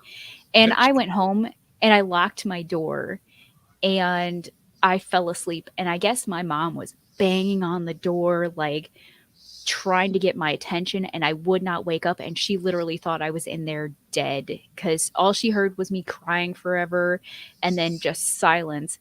And I locked my door. Next thing I know, my mom literally bust down the door. She broke the door open to make sure that I was okay. And she's like, "Are you okay?" I was like, "They were making fun of me at school because my grandpa died." So my mom would not allow me to lock the door after that. We were actually talking about that today, and I was like, "Oh, good times." I got to go to the kitchen for another beer. I'll be right back. That's okay. We not got that some I'm being weird insensitive. places tonight. It's just I know how to deal with this shit, and I'll be right back with my Hey, deal. no, by all means. I got But water. no, like, yeah, we definitely need this like vent moment because Yep. Are there people still y- watching? there's 3 people watching apparently, but Why? You hey, guys, I'm glad comment you guys why. are watching though because we definitely need a moment to get our shit out and Dude, we have some stuff going on. I've got a whole but life of stuff going on. but no, like trauma is a bitch to deal with, especially when you're older, and it affects relationships, it affects your sex life, it affects life in general. There are days where it's like you'll remember shit from your past out of the blue, and it's like, why did I remember that? Like there was one time I was cleaning the litter box, and I remembered, uh, in the foster home that me and my sister were in, that we were supposed to share a cat, me and my 2 sisters, and we had a schedule. Okay, it would be my days to clean the litter box, feed the cat, and so on. And the rules was if I missed however many days in a row not cleaning the litter box, the cat would be disqualified from being my cat, right? So there were times where my sisters would come up to me and ask me to take their days of cleaning the litter box, and they promised that they would do my days. Well, being the nice person I am, yeah, okay, I'll clean, yeah. But then, and then I would miss my days because thinking, well, either one of them would do the litter box for me. What sadist dreamed that up? I don't know. I honestly don't know. Like this is why I lived for many years thinking that this foster family that I was in liked my sister, like one of my sisters more than me. And because one, I was constantly grounded and because I was acting out. There was we lived in the middle of nowhere. We lived in the middle of nowhere. I had no friends. The closest friend I had was maybe a mile away, if that.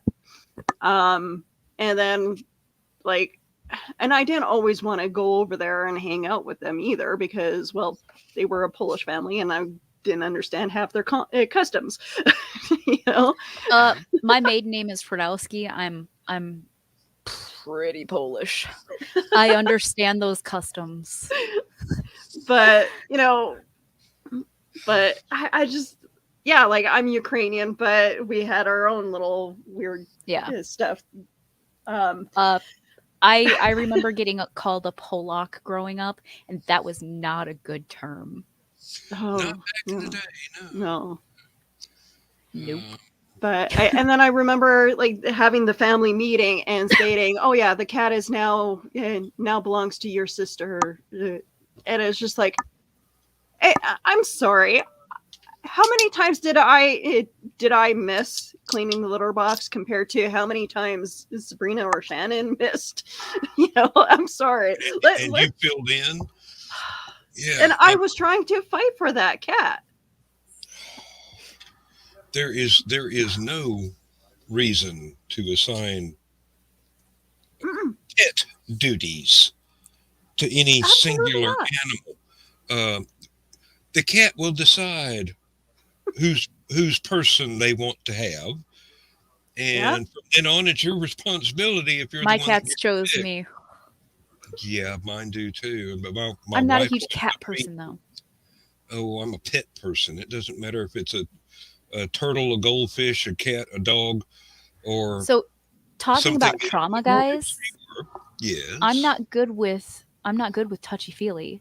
Like, I could probably count on my hands and toes how many times me and my husband have really kissed my entire 12 years of marriage and being in a relationship uh because of things that happened when I was younger.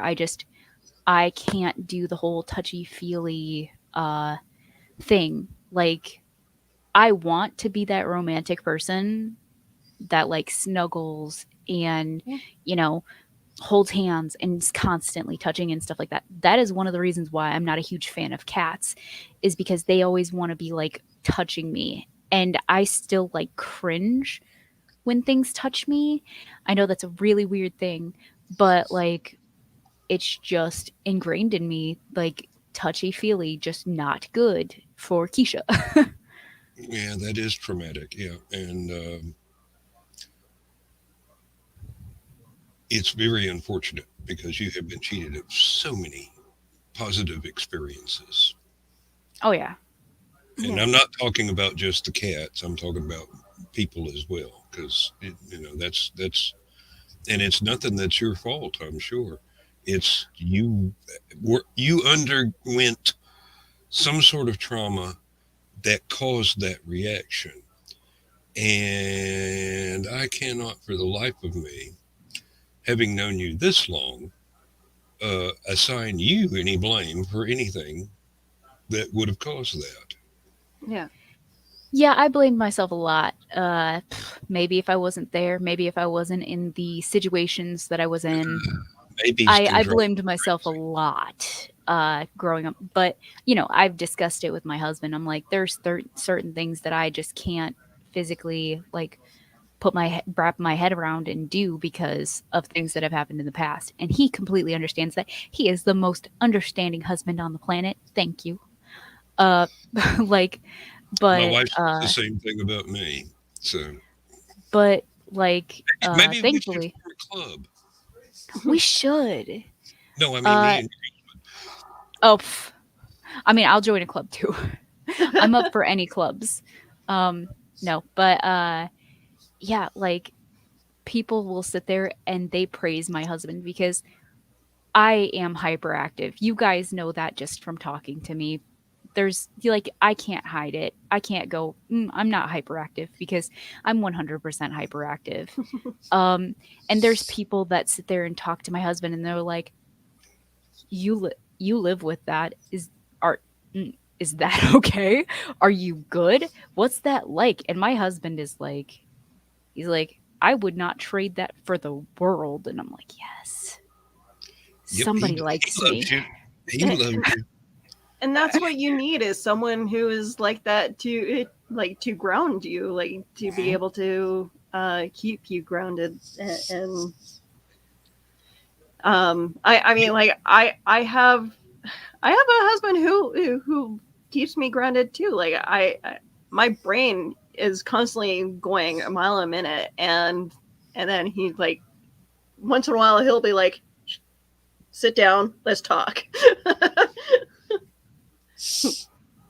I can relate, although my wife does not say, "Sit down, let's talk." She's like, "Go to your room." Oh no, she doesn't do that. It's like, Go to I my miss room. No. the days when we were both in the same room talking to each other, even though we were 6 feet apart, but we were on IRC chat talking to each other. And I'm going, "Yeah, honey, but we don't have to do that. We've been married for 15 years now. You can text me." Um, Now, see, there's where my sick and twisted sense of humor comes in. Uh, Actually, we have these, so she can be sitting in the living room watching her British mysteries or the comedies or whatever, and I'll be back here. And if we both remember to turn the radios on, she can go, "Hey, do you need a beer or supper's ready? You want to come and fix your plate?" That sort of thing. But it worked out fine the first week we had the radios, but after that we just turned them off and left them off. It's like, um, Like, I uh, love you, but no, it's not that at all. It's not that at all. It's like she knows that I have all this online stuff going on, and she hates to interrupt. And I know that she has her church group and the school where she does the teacher's aid stuff, and most of that happens during the daytime when I'm at work. And when I come home and she goes, well, you've been working there for 45 years. I figure you need to sit in your chair and drink a beer and enjoy the whatever you find online. And I'm going, well, yeah, that's nice. And then if I don't go to sleep in my chair for all night, which, it's maybe once a week, I'll be right here when she wakes up at 6 o'clock in the morning. Um, Hopefully it's on a weekend rather than in the middle of the week when I've got to get up and go to work. But it has happened. Um, she,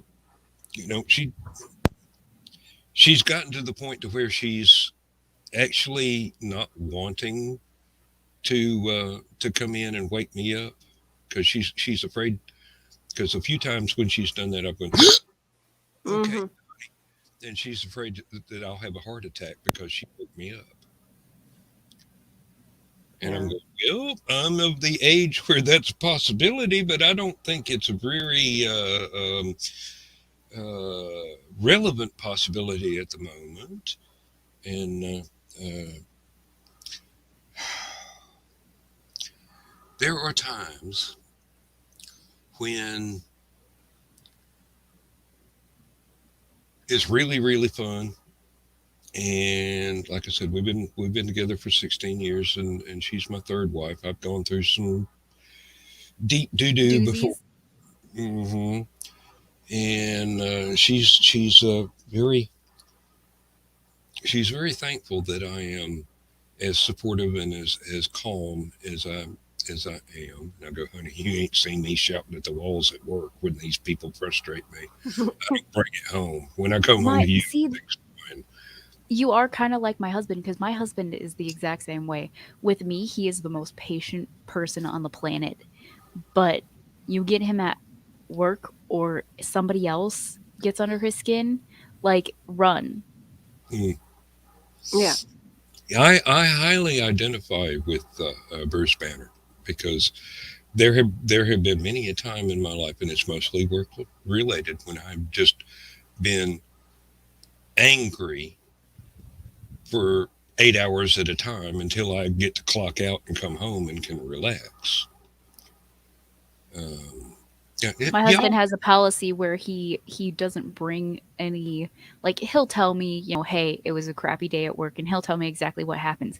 But he says the emotion that gets made at work, he's like that stays at work. He's like, I'm not getting mad at something at work, bringing it home and then being angry all day with my kids and my wife. No, that He's like, that stays at that work with stays my at hard work. hat and I'll my be steel toe boots. So I'll put it yeah, back on when Yeah. I get there. I Yeah. try that's very exactly hard how he not to is. bring that stuff home, but there are times where it's really hard sometimes to shut that off for me. Yeah, and it can be. It can be, and it's nice to have somebody there who's very supportive of you, and she's very supportive of me. Mhm. Um, so I have no reason to complain whatsoever. Um, We got some good people, Yeah. guys. yeah, we do. Yeah.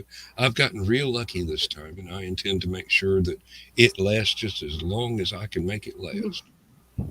Bruce is stuck with me because nobody else can handle me. Uh, I yeah.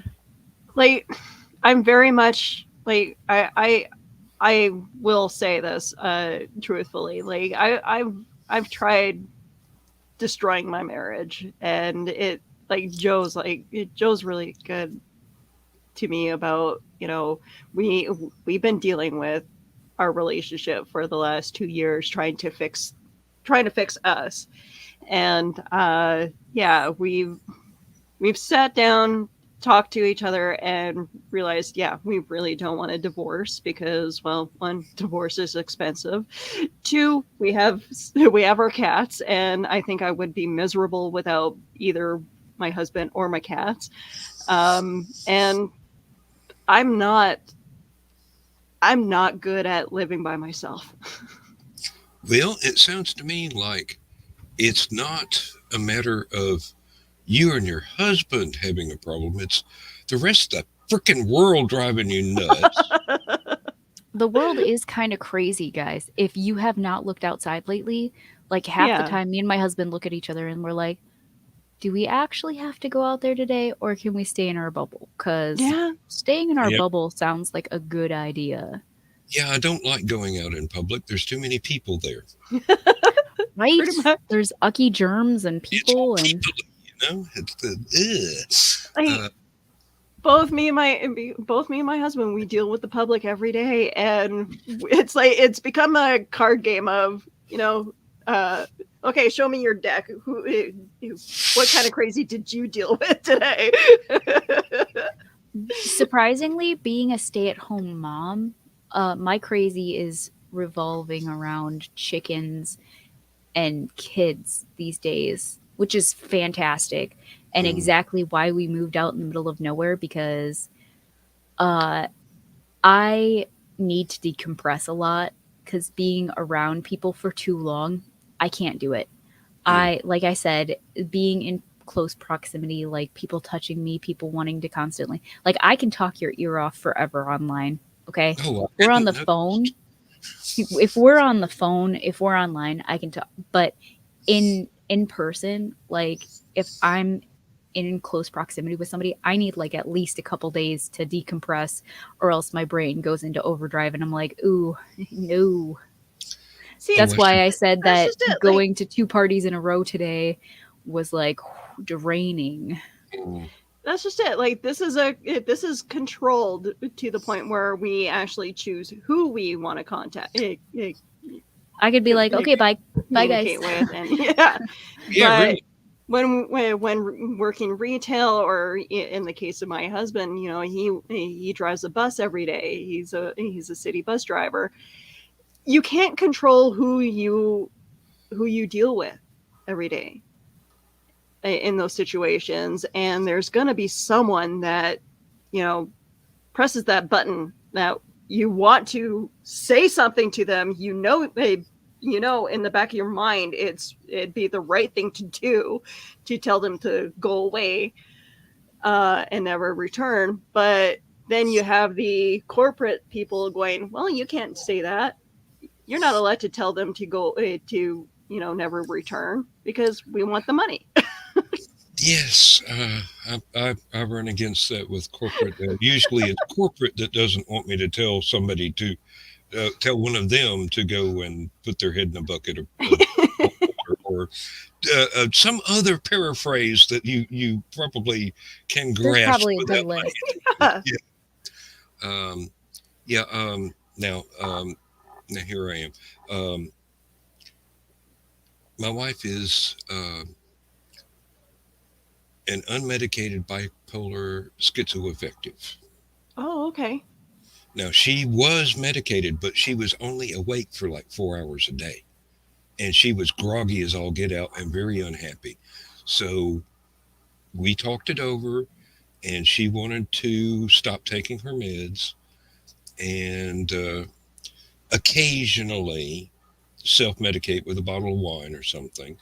And I said, look, honey, I'd rather have you awake and involved with the world and just be here than to have you in bed zonked out from the meds. It's a whole lot better world, even if you're on a downswing and you're not really happy or anything. I can cope with that a whole lot better than you just being a zombie. Yeah. So we That's actually one of the reasons I'm afraid to take my medication, because I have medication for my anxiety, my OCD, my ADHD, and stuff like that I'm supposed to be on. They did give it to me a couple years ago. Probably, I was supposed to start taking it like 5-6 years ago now. But I was afraid that if, as much as I know this is a weird thing to say, I hate being me. I also hate the thought of not being me, because Yeah. I've been on medication before that did that to me, and I literally zombie. You wouldn't get. Yeah. there was no smile, there was no talking, there was no having, you know, I didn't feel like I write, I do art. That's what I do. I like to create things. And during that time, I was so shut off from everything that I was afraid that if I started taking my medication for all of the things that I'm supposed to have, uh, that would happen again. And that scared the crap out of me. And I was like, no, I Yeah, like, there's there's part of me that wants to take it because I would love to have a normal functioning brain that didn't have all the anxieties and stuff like that that I do. But where's the on fun the in Yeah. that? right, but on the other side, I'm like, but would I really be me? That's the thing. On medication, the lights are on, but nobody's home. Yeah. Yeah. Yeah. And I'd And rather But you don't somebody get me be wrong. home. If you need medication and that makes you feel better, go for it. Yeah, But yeah. if it works, but if it doesn't work to give you a normal life, then it's the wrong meds. yeah, And but if you're aware of your own body, and I know my therapist is shocked at the fact that of how aware I am of my own body. And as soon as like I know that when I know there's something wrong, I will talk to a doctor about it. But even in my own mental state, like I know that something doesn't feel right. I know that I'll have my moments of like weird sadness where I just want to cry for no reason. Mhm. And then I go into like the analyzing mode where it's like, okay, what is going on in your head? Why are What is you feeling causing this? emotional? And I told my doctor and I told my therapist that, and she goes, you're more aware than a lot of people that I deal with, yeah, about your own emotional state and what you're going through. And I'm just like, I've always been that way.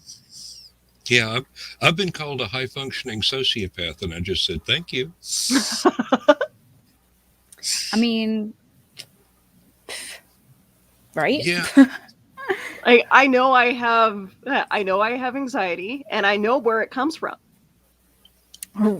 Yes. Mm. Like I know what causes my anxiety, and yeah, growing up in foster care, I remember my foster mom putting me on Paxil, and my social worker going, that's one of the most highly addictive uh, antidepressants out there. And it's like, I don't want to take this anymore. yeah. Um, there are times when you realize that something is not good for you, and you give it up no matter what anybody tells you. Yep.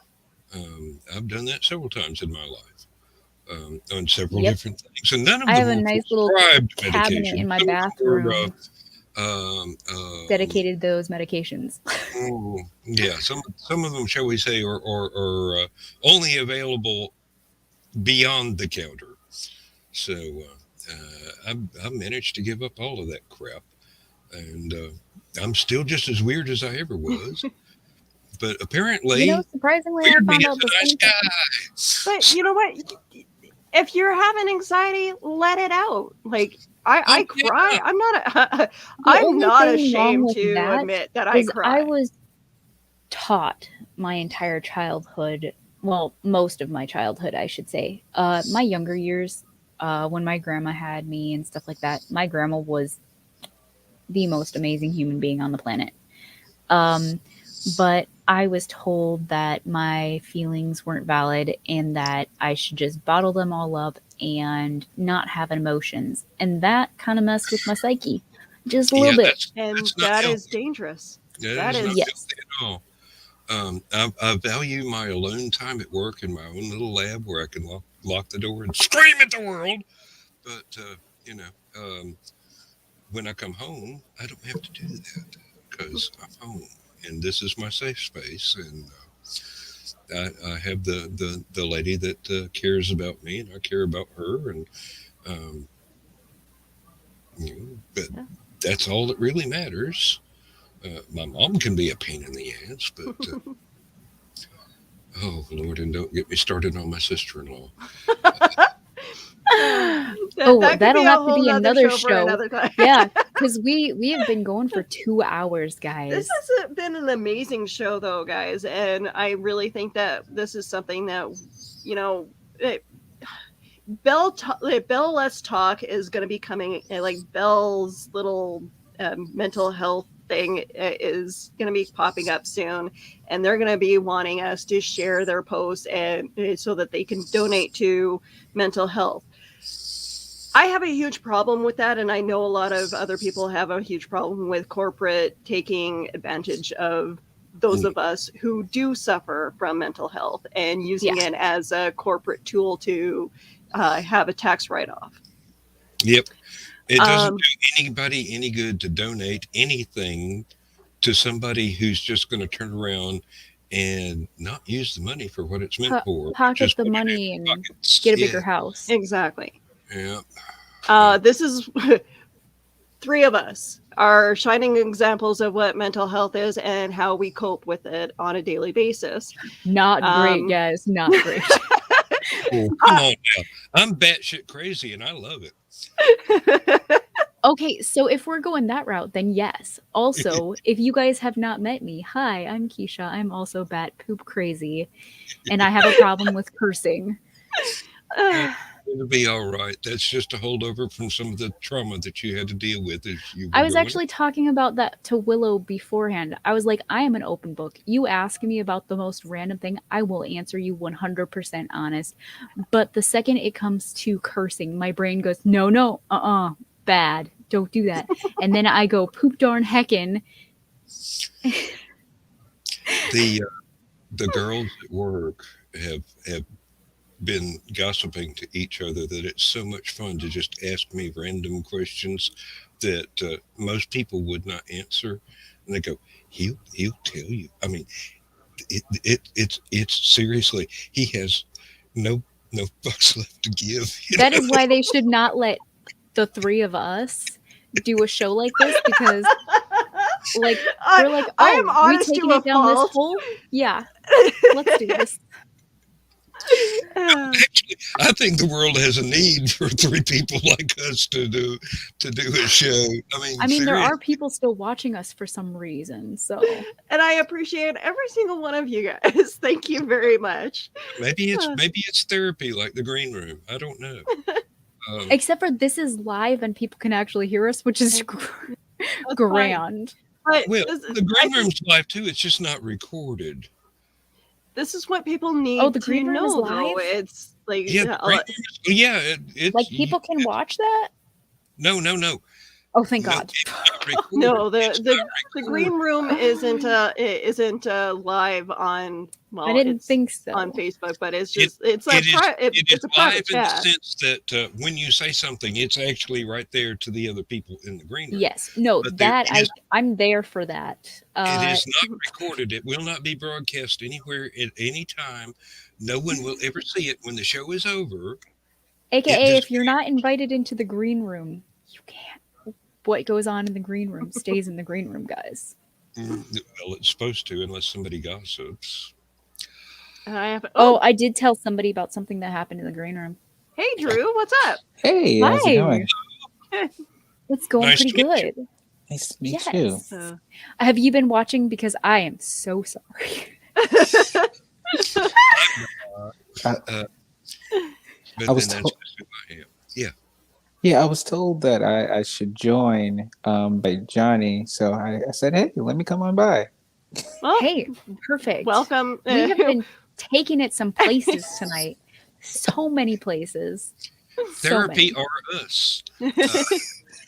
We are not licensed in any fashion, but if you've got something to spill, we are here I for don't know. it.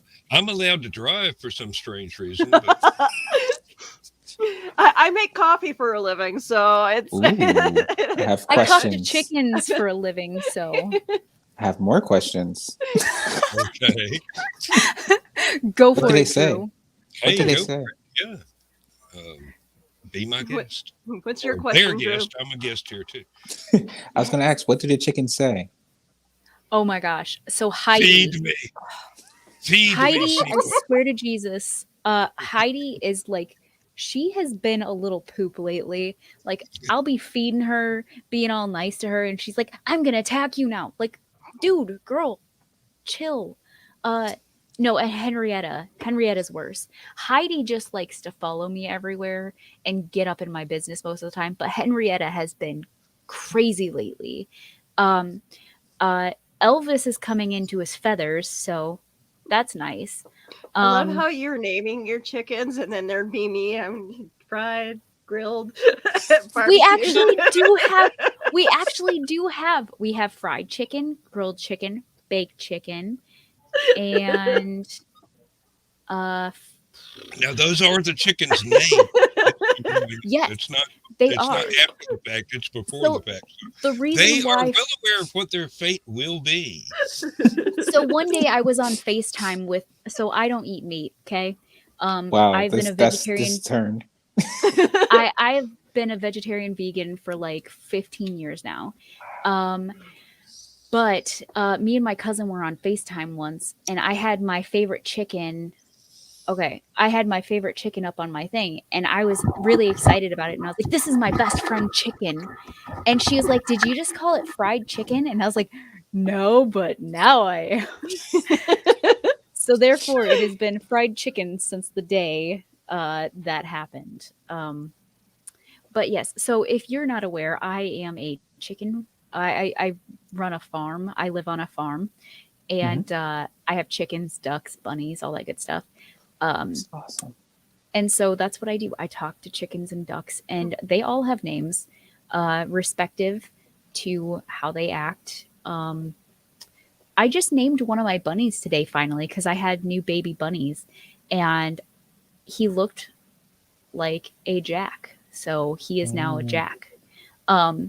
So I was excited to name another one of my bunnies today because I don't name them until I figure out what their personality is, and then I give them a name. And today when I went out there, I was like, "Hey Peter, hi Arrow," and then I was like, "Hi Jack." Oh, you have a name now. So that is how he got his name. I was Hey. wondering if there was going to be one that was named Peter, and you hit the nail on the head. It had to happen. Nice. So Peter actually had the name when I got him because, like a normal chicken mom, I was in the store buying feed and stuff for my animals, and I was getting popcorn out of the popcorn machine because that's a normal thing people do here at a feed shop. And so I was sitting there getting popcorn for myself to munch on while I'm shopping for feed, and this lady comes up to me and she just stands next to me and she's like, "Do you like animals?" Like, yes, I do. Why? And she's like, "Well, I just had to come and surrender one of my bunnies here because she's like, I found it, I took care of it, I weaned it back to health, but I am not allowed to have these types of animals where I live." And she's like, "I'm real, like, it's a bunny that's made for eating. Like, they're the kind that, you know, have the, I guess, whatever tastiest, whatever." But she's like, "Do you have animals?" I was like, "You are talking to the correct person here." And she's like, "Can you go buy my bunny so that nobody eats it?" I was like, "Speaking of buying bunnies so nobody eats it, I actually don't eat meat, so you do not have to worry about it." And now she was like, "His name is Peter. He's the white one." And she even walked me over to the thing and she was like, "It's this one right here." I picked him up and I took him home, and he's been here ever since. Aww. So that is why Aw. Peter is Peter, because that was the name he already had when I got him, and I did not feel like he needed a name change. Yeah, really, no reason to have a schizophrenic rabbit. You understand, Dan. Yeah. So, Drew, did you have a question for Willow? I thought you I literally, again, Johnny has told me to come and pop in. Hey, we were just talking about our own mental health Ooh. and trauma. It's not great. I mean, if you want to delve deep into that, I can go on that all day. I have a big it's been thing. 2 hours and 9 minutes. We are the same way. hey, So, have you guys seen Encanto yet? Oh, I love it. Yes. no, but I've heard a lot about it. So by all We means, don't talk about go ahead and talk Bruno. about it. Yes, she knows what's up. Um, there's so I think Is it the sister song that gets yes, to you? Because when she's Louisa. talking about how having to be strong and stuff like that, dude, I was like, that hurts my insides. Why does that hurt my insides? I was like, it really hits me home because I'm always the one that my family like comes to for advice, or it's always when they want money, or if they like, Mhm. hey, I need a recommend. Even recommendations when they come into town, and they're like, hey, I need recommendations to go X, Y, and Z. Like, hey, can you do that? Or and it's just been like a lifelong staple where I've always felt the weight of everybody else's Expectations. exactly. And Abs- then when I fail, it's not like I just fail for myself, I fail for my family. So that's Oh, I always been I like I feel relate to that for Bruno. yeah. Yeah, I but 100% relate to Bruno in that. is it really a failure, or did they just not get the result they wanted from you? that's true too. I never Yeah, thought about it that way. I'm good at thinking sideways. Really. That's what we're here for. Sideways thinking. My huge problem is I have high expectations for people all around me. You know, it's like, and then the moment that they disappoint me, I get so upset. That's my fiance, 100%. We were just talking about that the other day. Yeah. Um, I have very, very low expectations of the people around me, and still they manage to disappoint me. Dude, Dan, same. Like, I'm one of those people where if you literally tell, like, this has happened before. I was at a church retreat and a little girl ripped her shirt or something like that. I legitimately took off my shirt and I was like, this is yours now. And I'm that kind of person. I will do anything crazy and ridiculous to help somebody else. Literally gave the shirt off your back. Yeah. I've literally had somebody steal a car from me and I was like, well, they needed it more than I did. Wow. But like when I need something from somebody, it feels like, by the way, somebody really did steal a car from me. It was a Ford Escape. It was white. I was very Well, disappointed. But she had a bunch of kids and she apparently needed it more than I did. So I did sign over the lease or the thingy to her. Wow. But so like when I that's a little bit expect more something, generous than I would have gotten. Yep. have you met me? I will, like, if you sit there and tell me like, hey, can I have your left eye? I'd be like, do you need the right one too? Like, but Wow. they're not great. They need glasses, but I will offer them. But no, like, and then the second I ask somebody for anything, I'm like, hey, can you help me with this one thing? And 99% of the time, it does not get done, and I end up doing it myself. And I'm like, well, cool. Yeah. And then they're like, hey, Keisha, jump over backwards, and I'm like, hey, you got it. That's I call it the superhero complex. Is that what it is? yes. I don't know what it's called for everybody else, but I have it so bad where, you know, my work will call me and be like, hey, can you come here as soon as possible? I know you work later, but we need you right now. And it's like, okay, I'll get dressed and I'll be right down as soon as possible. Or they'll call me on my days off and it'd be like, hey, can you get down here? We need your help. Yep, absolutely. I have Nobody, I nobody have ever a fear checks of to see whether or disappointing not people. Clark Kent has any food in his fridge. You know? I have such surprisingly, I do have Yeah. I have 3 best friends, and there is a reason they are my best friends, and that is because they are the people that I look out for them as equally as they look out for me. There you go.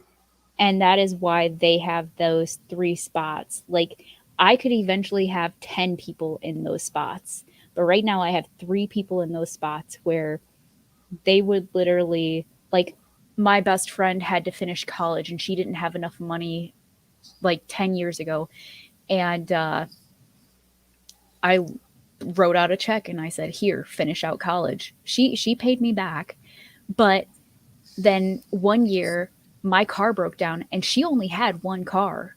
But you know what she did? She said, here, you need to borrow it right now more than I do. Bruce needs to get to work. etc. You need to get to your son, that kind of stuff. And she just gave us our car for like her car for a month straight to use. And like, we've just equaled out on things like that. And that's why they're my 3 best friends, because Hold on, was she the same one that took the car? no, Okay. Just wanted to This make was- sure she's not giving you your own car. this was no, this was a completely different person. I was actually trying to be nice because she was her and her husband had just lost their house and they needed a car, and I was like, I'll let you use the car until you can finish paying. I was like, I'll let you make payments. I know it's really hard right now. So apparently, according to her ex-husband, he did give her the money to pay me. It never got to me. She ended up, after she stole my car, you know what? I even looked at my husband and I was like, no, she's got like 4 kids. She needs it way more than we do. We need an extra car.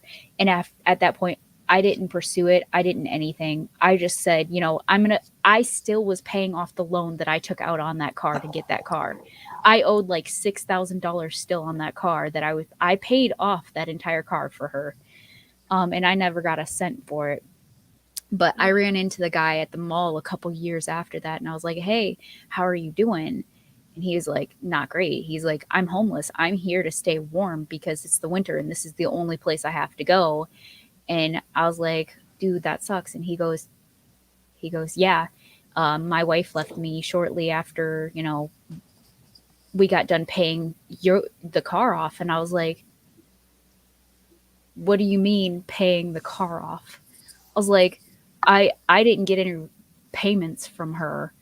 I was like, and he goes, yeah, I gave her money to make you payments on that car.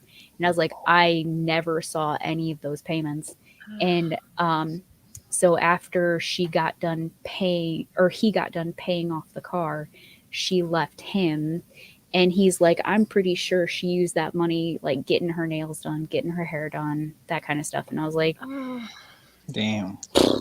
well, that sucks. But Willow- my brain automatically went to, well, he's homeless, so that also equally Yeah, sucks. it's kind of like equals out. Yeah, but I kinda- still felt bad. I'm one of those people that I was gonna like You offer have him a place to live. Yeah, you have very high empathy, and like, Yeah. okay, I have high empathy for people too, but there's like, I'm sorry, as I'm getting older, I'm realizing how to be more selfish with my time. I guess. I Mhm. try to be selfish. It just does not work out well. My husband's up. I'm realizing more and more that it's okay to say no. You don't have to. Mhm. You don't have to always be the hero. And Oh, does that actually work? I feel like I still feel guilty about it. Believe me. There's like that moment where it's like, oh, but they really need my help. But no. I promise that I do this. You know, I have to really. focus on this. I have to focus on me. I'm sorry I can't save you, but I have other stuff I need to be doing. Exactly. I have not reached that point yet. It's really bad. Like quite literally every month this year, I have some sort of raising money, volunteering, something planned. That's different, though. That's different.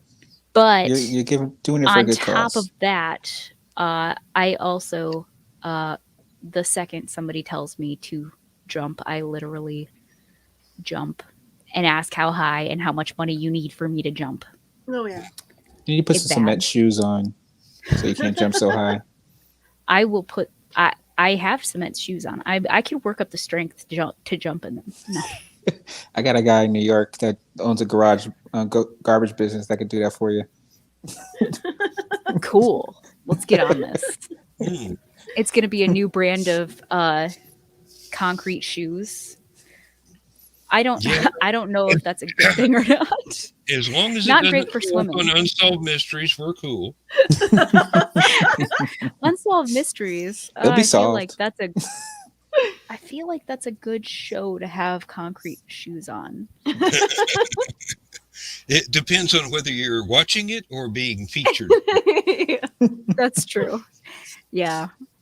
I mean, if you're the one at the bottom of the lake, probably not what you want to be wearing. But you know, the manufacturers, there's once, probably people that'll buy it. in my first divorce, well, my only divorce, I was traded a working Ford Thunderbird for mid '70s model, a great Ooh. big old thing, for With a the broken down car that my ex-wife's son had totaled out, and she thought she could have it rebuilt and sell it for something. And I go back and I start looking through the car, and I open the trunk and then I slam it down shut and I go, Jimmy Hoffa. Which gives you a level of understanding about my sense of humor. I love this guy. Drew, you should have been here earlier because, boy, Oh, he's here now. That's all that counts. that is There you true. go. Yeah, I am glad that you stopped in because we Yeah. like Now, did you have some specific questions, Drew? I mean, seriously. I don't know what questions are we we are allowed to literally ask? willing to answer anything. You know what? I don't think there are We any have rules zero here. I'm train not- tracks that we stay I on don't here. want to hold anything back because honestly, like Really, I'm honest to a fault, and you know we waved goodbye to the rails yeah, before, exactly. before John Pikett even showed up. We've talked about bowel movements earlier, Ooh, so okay. Yes, That's we my did have wheelhouse. poop talk earlier about pooing ourselves in public. In the It was comments, not great. hashtag poop talk. Poop talk 2022. So Um, far, these are our hashtags. He You should be crazy. And Flaming Yeti hole. So Ooh. it is a That- drink, by the way. That is a drink she made up, and nobody's been able to mix it yet to her satisfaction. No, we've been able to mix it. We just haven't been able to set it on fire yet. Well, that's true. It was blue, but it just didn't catch fire. It had the ice. It had the rim. I feel like Icy Hot should sponsor this drink or some way, somehow. Icy hot drink. That sounds. Yes. Mm. No, just sponsor I it. do Just- love the smell of that though, like the Exactly. Bengay smell. So do my Yes. cats. Like as soon as I Beautiful. put that on my shoulders, my cats are like nuts for it. I don't know if I go Icy Hot, Tiger Bomb, or Bengay. Mm. It's- Well, they all feel the same way. I mean, I seriously. feel the same way. It Put in the wrong burns spot so too. good. For me, the Bengay that's what my grandma used constantly. So like the second I smell anything Bengay, I'm like, grandma. So I do have a question for the committee. Okay, Go for it, Drew. This is one of the questions I ask on Drew versus the World. Is what is your death row meal? Your last meal of life. Ooh. So you can have anything you want from Ooh, any our part of death your row life. meal. Yeah, last meal. So I need an appetizer. I need an entree. I'm on I need cheat and dessert. ask my husband. I need a drink. Death row meal. Hey, babe, All right. if I had a death row meal, what would it be? Yes, we're doing the whole 9 yards. Like I need a dessert, I need a meal, drink. Okay. So here I got BTS is you. awesome. Go for it. You go, Willow. I'm Um, thinking. Onion rings, pierogies.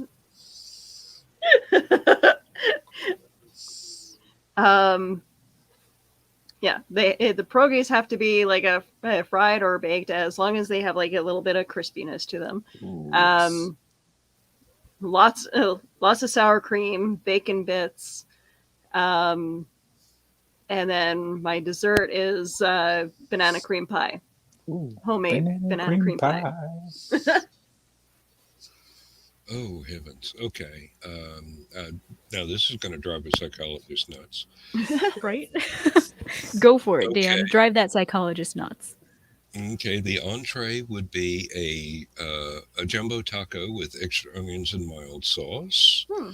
The main course would be a big burrito deluxe combo with extra onions and mild sauce.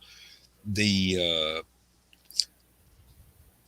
after dinner treat, which is not the dessert, would be a jumbo spinach quesadilla with peppers and black olives and onions. And dessert would more than likely be blueberry cheesecake, and the drink would be unsweetened iced tea if I could not have beer. Oh. Okay, Just so me. I've thought about this, guys. Mm. Okay, so for breakfast, we're going Cracker Barrel. Okay, so like the biscuits, the Yes. cornbread, Yes. the Yes. pancake, and then so I make these things that I call twice baked potatoes. What I do is I was really poor way back in the day. I'm still really poor. I still make these, but I bake potatoes for a meal, and if I have any leftover baked potatoes, I put them in the fridge. They get all nice and hard and disgusting. But what you do is you cut those suckers up the next day and you fry them in butter, okay? With a little bit of salt on top. Jesus made these, I swear. But okay, Santa Maria. that would mean Right my after he turned the water into wine, I expect. yes. And then so I would pair that with sweet tea because I was raised in partially the South, Georgia, North Carolina, that kind of stuff. I'm in So my Charlotte. brain goes sweet tea. Okay. Mhm. So for lunch, I would have to go tacos because tacos are life. I call them facos because they don't have real meat, so I call them facos. And so a vegan taco smothered in all the good stuff. No onions because that is nasty, Dan. I don't know where you and your onion Willow. You East guys and your Tennessee. onions. East Tennessee. Okay, so yeah, with all the toppings, black olives, Hey, spinach. I like don't my put lettuce mushrooms on mine. too. Mushrooms are pretty actually, yes, for supper, fried mushrooms, fried portobello strips. There we go. That's what I'm talking about. Right there. Yes. Right there. There has to be hot sauce on all of this because I have a thing for hot sauce. Like if you put I've got 20 different types of hot sauce, not even joking, in my kitchen now. What's your favorite hot sauce? That's a good question. My favorite hot sauce? Okay, so my favorite taste wise is what I do is I mix the hot barbecue sauce and the wild sauce from Buffalo Wild Wings. Yes. What's up? What's up? Beautiful. What's up? Yes. That taste wise. But if I just found one that I really like for my tacos, and it is the what is it? Oh, Sticker Mule brand. Yes. It's supposed to be really Yes. hot, and they say it's really hot. Okay, I eat Mule jalapenos sauce. for Mule fun, sauce. but the mule sauce, it's got this sweetie tang to it. Okay. Beautiful on tacos. You would love living in New Mexico. But if it's on like I make cheese sandwiches. By the way, they do have vegan everything. But if you make a grilled cheese sandwich, the what is the Mexican taco or Quesadilla, there's queso. Texaco, and then there's another one with Tex-Mex. I don't know what it's called right now. My brain went blank. But those two, great for grilled cheese. I have different hot sauces for each food item. Like if you're giving me pizza, that pizza better have like 10 tons of red crushed peppers on it. And what is the hot sauce that you the Taco Bell the super mild hot. sauce. No, The fire sauce. fire sauce. Yes.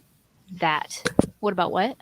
We should definitely Arby's do a sauce? back of the cereal Arby's sauce box is great. hot ones episode. Oh my god! I will just line them all up right here, and we will Hell, have a taste. I'm curious to know what kind of hot sauce that Keisha puts on vanilla ice cream. So, no joke, I have done this before. Thought so. I do So not if ask there's a random- food That would that actually be. I'm curious about the taste of that too. So so it's Hey, not bad actually. I'm not gonna There lie. was It's there was not a character in one of my favorite books that would put barbecue sauce on French vanilla ice cream. bad. Barbecue sauce is great with everything. Barbecue sauce is my jam. I will also die for barbecue sauce and hot sauce. I have vanilla ice cream. I have barbecue sauce. I have low standards. This may happen right now. Hey, you get the sweet and the tart and the vanilla. Oh, and I have not. I had this is not one of my jams. I just read about it, and I'm going, okay, I can understand that. I'm not willing to endure it, but I can understand it. So I was actually talking to my little brother about this because my little brother, he's 27, I think. And when we were younger, I convinced him that red crushed peppers and peppers were candy. Like to the point where I would be like, "Do you want some candy, bud?" And he'd be like, "Yes." And we would have contests. We would have like one slice of cheese pizza, okay? And we would have a contest to see how much red crushed pepper we could eat on top of that slice of pizza. There is times where we would literally dump the entire thing of red crushed peppers on it. And just tell me just how crunch. you tortured your little brother, please, because nothing says trauma more like listening to an older child torturing their younger sibling. As the older, me and my brother, child, me and my brother so were much like fun. best I friends. made my though. little brother listen to Led Zeppelin. Damn it! Why would you do that? No, I'm just kidding. Led Zeppelin's not bad. It was the '70s. It was a thing to do. My husband said they don't fly very well. But so yeah, no, me and my brother, we actually ate them like I said, we grew up kind of poor. Like for our snack after school, we would just straight up uncooked hot dog straight in the mouth. Most delicious thing ever. I would not do it to this day, mostly because I don't eat meat, but like just knock down some we cans didn't of have sardines. a lot of That stuff was to my snack favorite. on, so why not snack on straight up jalapenos? Mm-hmm.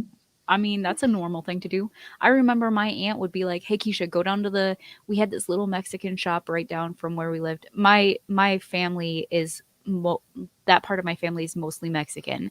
And she'd be like, "Go down to the shop." And she goes, "You get me the jalapenos, okay?" She died a couple years ago, but she goes, "You give me the jalapenos with the most lines on them." Ooh, She goes, "Because that is how you know that they're spicy and good." And she would just straight up take them out of the thing and go, and I'd be like, and she helped raise me. So I was broken. Yeah, I was broken pretty young. Okay. I have acid reflux. Broken, maybe bent and twisted, but bent and twisted. Yeah. Okay, I not have broken. acid reflux. I couldn't imagine what your guys' guts are like. The gut biome is just strong. It's like steel. My favorite thing to snack on used to be like the hot Cheetos and stuff like that, and the hot fries. If you give me those and a Mountain Dew and a video game, I'm set for like life. That's all I ate so needed. much hot fries in high school. I thought I was going to turn into the guy on the bag. That's how much hot fries I used to eat. Bags I do and not bags. want to know about the stories on the after show. The Al Cap hot fries. Mm-hmm. Yep. They're delicious. I grew up with that cartoon in the Sunday papers. So Andy Cap, that's his name. Yes, my mom used to cut them out and give them to me as I ate bags and bags and bags and bags of them. Wow, that sounds fabulous. Yeah, the aftermath is in the history books. So, guys, for my birthday, my parents get me a gallon-sized thing of jalapenos. I've gone through way too many of those. And the other day, like, I opened up a small jar because I ran out of my gallon jar. And I opened up my small jar and it's already gone. And I was like, I eat jalapenos on everything. If you give me jalapenos. And the funny thing is Drew, you don't know this, but I had surgery 6 months ago and I'm not supposed to eat anything spicy. But my brain is so hardwired to eating spicy. They're like, that'll make you throw up. You'll get so sick. You won't want to live. And I'm like, nom, nom, nom. Tempt fate. Tempt that. I did. I was like, that is the only thing I can eat right now. I can't. like I eat a blueberry, I am dead sick for an entire day. But if I eat a full-on jalapeno, my body's like, "You're good. You want another?" Oh my god. Keisha, you're It's good like, yes, people. I am. You're You're good eating. people. You're Thank good you, people. Drew. Somebody in this world has to think I'm good people. I'm glad it's you. I mean, Dan and Willow are kind of on the fence, probably. No, I'm kidding. No, But no, we know you're good people. But yes, anything hot. If you put hot sauce on it, I will. As long as it's not meat, I will eat it. And if you tell Okay. me there's a new hot sauce brand, I actually went to the store a couple months ago and I was like, I was stocking up on my hot sauce and I was like, I need this one, I need this one, and I just pulled up to the thing with like 10 different types of hot sauce in my cart. And they probably thought I was crazy, but I am. So I brought it home and now I eat it. You have to try Um, this one. It's called Flashbang. So Flashbang? it comes in literally a grenade, right? Oh, my And husband just said that. He's like, it comes in a grenade or a yep, grenade? Okay. and you just literally need a dab. I think it's like scorpion pepper and ghost pepper diluted, and it's probably like this big of a bottle. But I made a I whole wrote thing it of in my chili. notebook. Yeah, maybe a gallon of chili, like a gallon of chili. I put 2 or 3 drops in there, and I stir it around. And I'm serving it to grown men, and their stomach, they're like retching over. They're like, "Oh, this is so hot." They're like That throwing sounds up. fabulous. It was destructive, and I was eating it like, "Oh, this is good."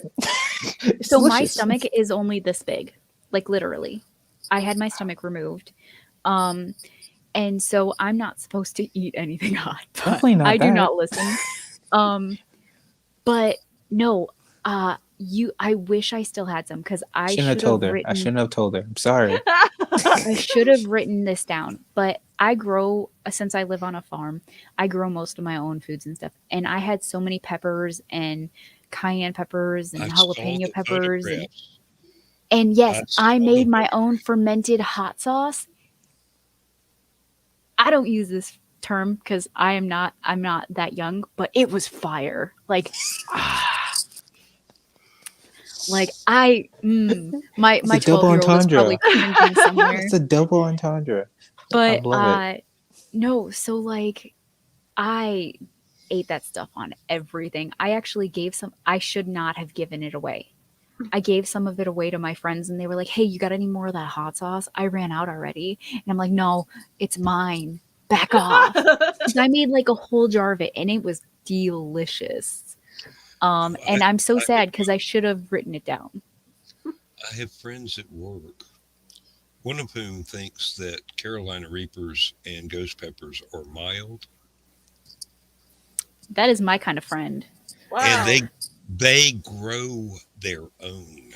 That's the Oh, yeah. worst one. We And have bring it dried and ones. bring it to work, and they will just leave a bag of peppers on the table. And I will pick out a few of the milder looking things and maybe 1 or 2 of the hot ones. And I'll bring it home and I'll put on a pair of surgical gloves and slice them up and put them in a jar of pickled peppers that I have. It's not boiled. It's just I put sliced peppers in the jar. It's about quart and a half, 2 quarts, and just pour apple cider vinegar over it and leave it in the fridge. Ooh, yeah. When I make chili, I will get the salad tongs or something a little bit smaller sort of tongs, and I will dip out maybe 1, maybe 2 scoops and put it in an entire crock pot full of chili. And I'm talking one of the big oval ones, not the little Yeah. teeny things. Yeah. Now, my wife lived in New Mexico for a while, and she is absolutely enamored of hatch chili and jalapenos in everything. And she goes, "This is too hot for me." I'm going, sorry, dear. Would you like some sour cream to go with that? It might cool it off just a little. I'm going to have some buttermilk. Thank you. And she goes, buttermilk. And she does not understand why I think cornbread and crushed cornbread and buttermilk is a full meal. That sounds Oh, that actually sounds delicious. delicious. It Delicious. is. I sir. would eat the Oh. poo out of that. Oh, cornbread and buttermilk with a big old chunk of extra sharp cheddar cheese. You know what? Yes. I can see that. Yep. I can definitely see that. Add And some sweet tea, and I'm all over it.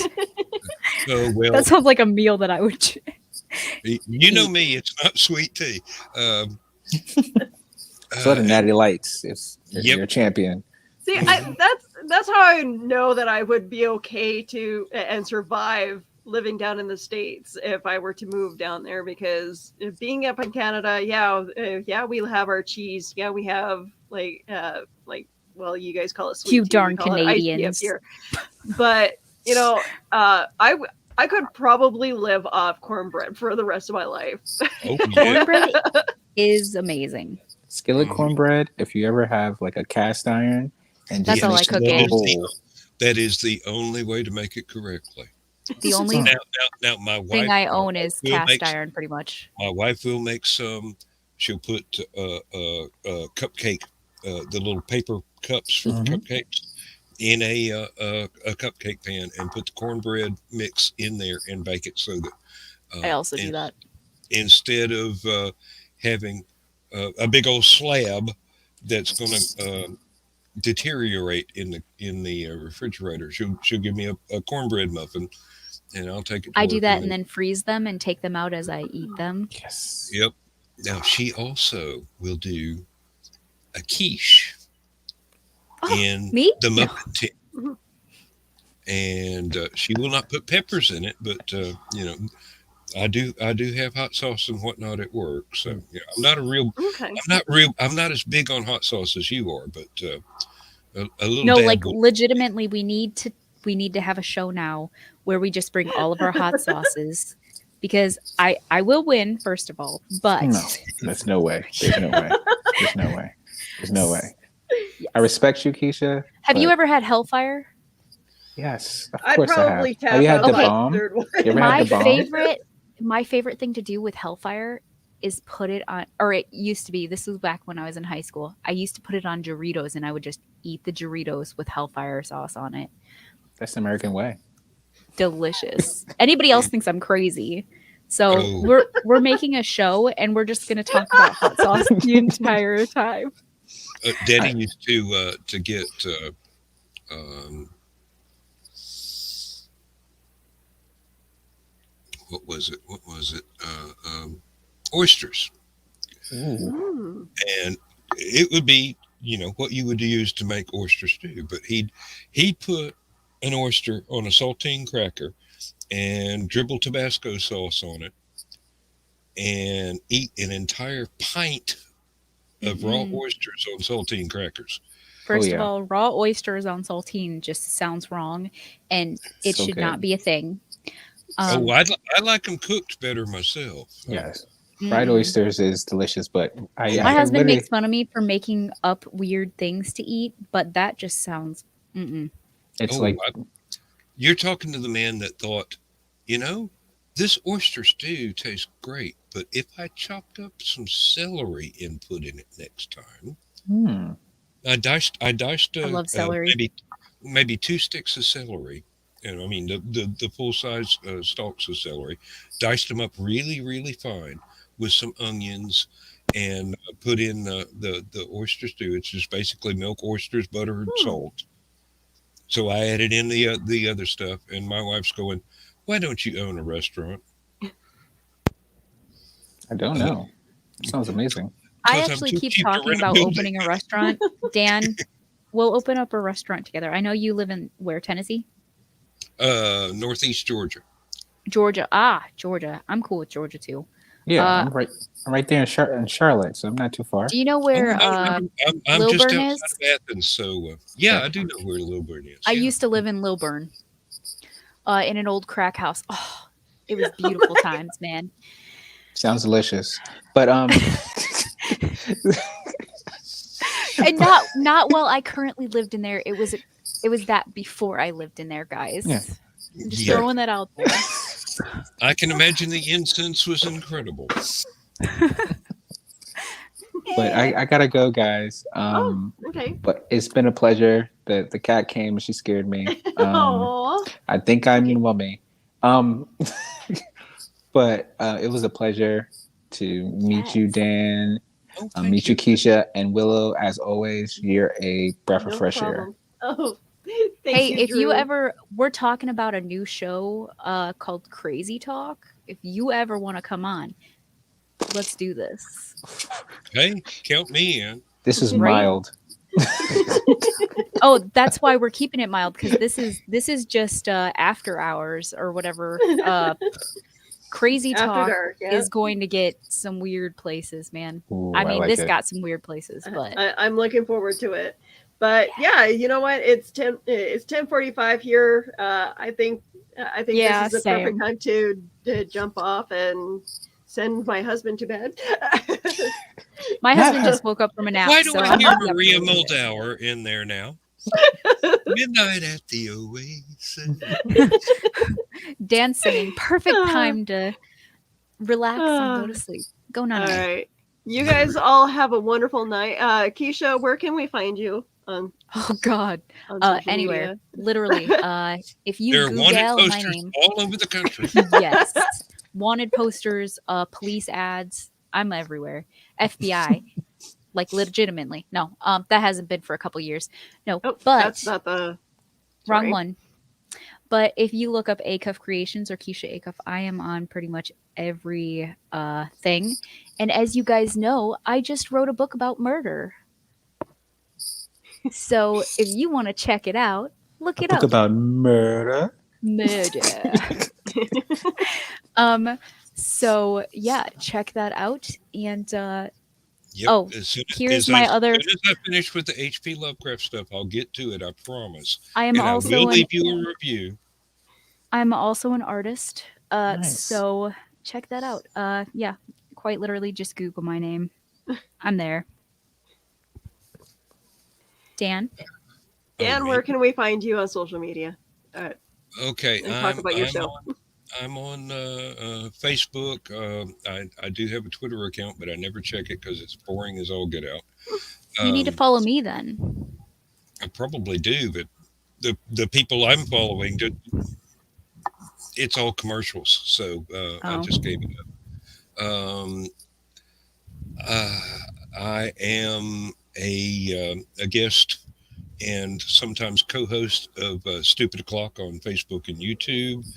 I am the host of Last Man Standing, which is the official after party for Stupid O'Clock, and that's on Thursday nights and Saturday nights. I run the world's oldest internet creative writing workshop for sci-fi and fantasy and horror writers. Uh, Next week, we will have our first issue of our 25th year online Ooh, continuous. I'm gonna have to check Oh that out. wow. Wow. And I have 9 albums of music out on Bandcamp. And otherwise, I'm just a really boring guy that doesn't do anything with his life. Dan, so- you are not boring. You need more Dan, things to you do, have- Dan. You have amazing stories every time I come on Stupid O'Clock or I you know. have been called a raconteur at times. That is a fancy French word for storyteller, and I do my best. And if you like the way that I talk and the stories that I tell online live, you will love the stuff that I write. My books are on Amazon right now.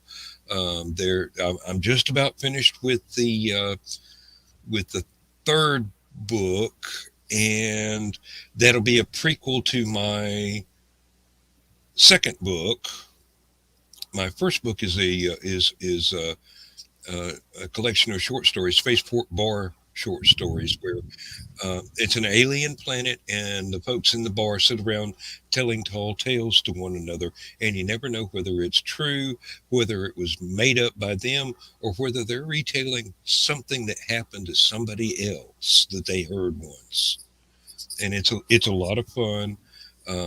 It it's a shared universe actually that started in 1997 with the first two stories I wrote, and a fellow emailed me and said, "Can I write one in your series?" And I go, "Sure, why not? I can't do everything around here." And now there are 100 some odd short stories and Oh, wow. a couple of novellas in the series.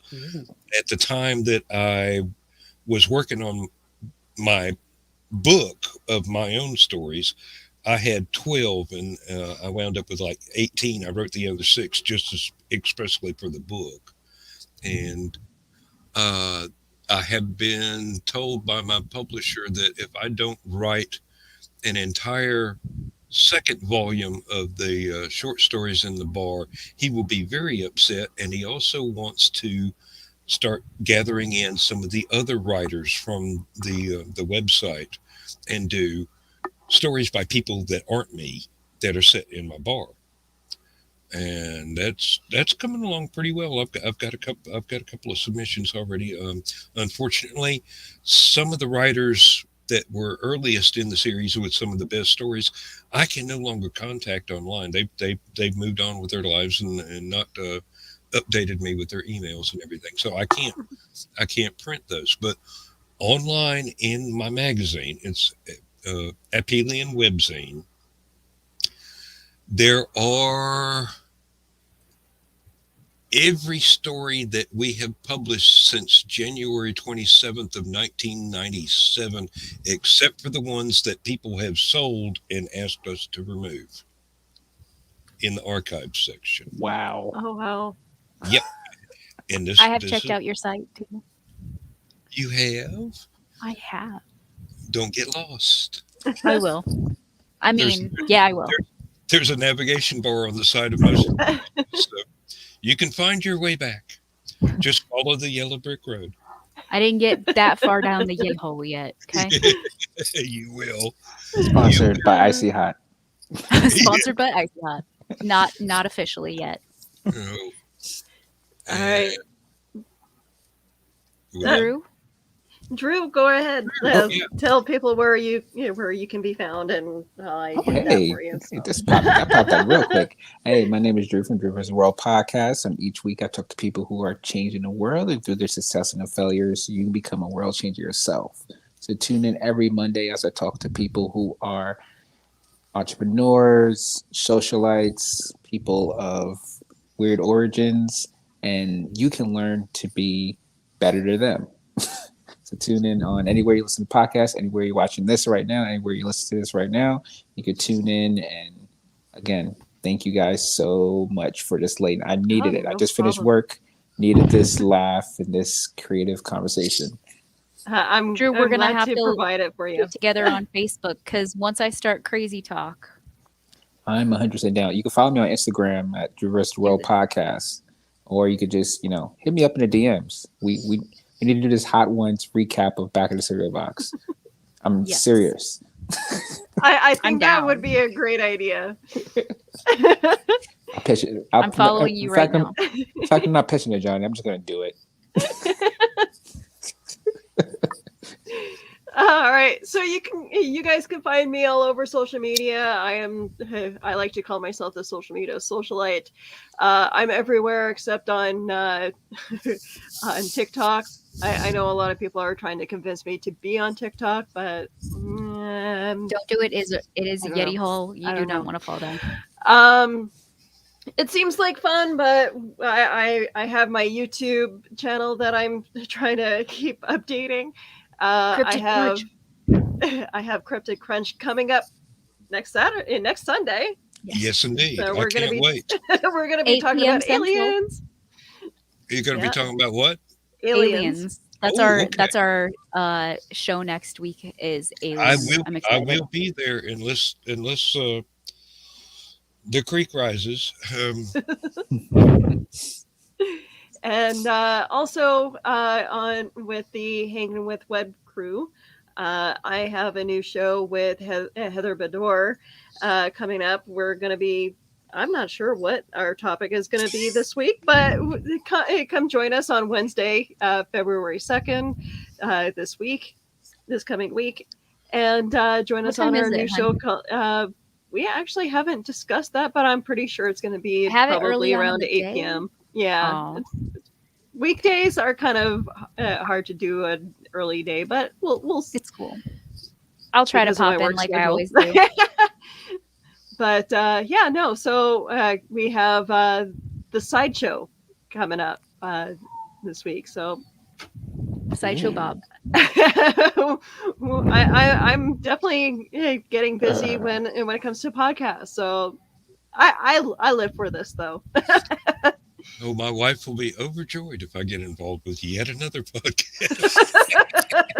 Hey, Dan, I think if we start this crazy talk, Ah. Oh, count me in. we're all just going to be... Crazy talk. Okay, I'm this already- 3-hour I'm already conversation is going to certifiable. happen about hot sauce. We're going to talk about hot sauce. That's what we're doing, But- guys. If you guys enjoyed this show and anything that the back of the cereal box boxers like me and Keisha Ooh, boxers. do, Like we have a buymeacoffee.com page. You can find us there. You can find us all over social media. You can support our Um, coffee habits. Oh, believe me, nobody can. And if you support my coffee ever habit. want to see us get together live in front of a live studio audience or a live convention audience, please donate. that. Do we Mhm. still have the 3 people watching us? We 'Cause I we will- would I'm praying appreciate for your all of you guys. donations, and we will make sure that the money goes to the rightful people that Recipients. you want to donate Yeah. to. So Why isn't there back of the cereal box boxers yet?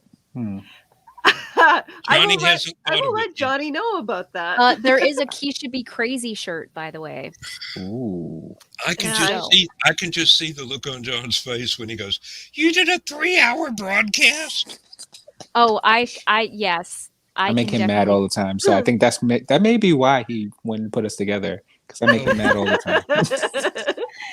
That's okay. See, if we He get on thought- Crazy he thought Talk, we'd freak you out. there's going to be It's no okay. time cap. It's okay. He's already asked me about the conversation that we had the other day. He's like, why is there a recorded show? But It I has really to be saved for posterity. The world needs to know what a danger we are. Oh, yeah. It's a we're scary just thought, guys. pushing out product for you, Johnny. Don't ask questions. Don't ask questions you don't want to Eat know. your cereal, kid. the It'll answer be to. It was a pleasure. You guys have a great night. Thank you so very Yeah. much for joining us here. I gotta pretend I have a life now. Inviting me. Oh, No You have- problem. you have a life. You're just coping with it. Yes. I love is true. that. I'm going to go play with my buttons now. Okay. That's what. Okay. I don't think that's that type of that Yeah, that's what broadcast. she said. You guys are awful. Okay. Have a good night. I love talking to you guys, but you guys are all awful. It's probably why I like talking to you.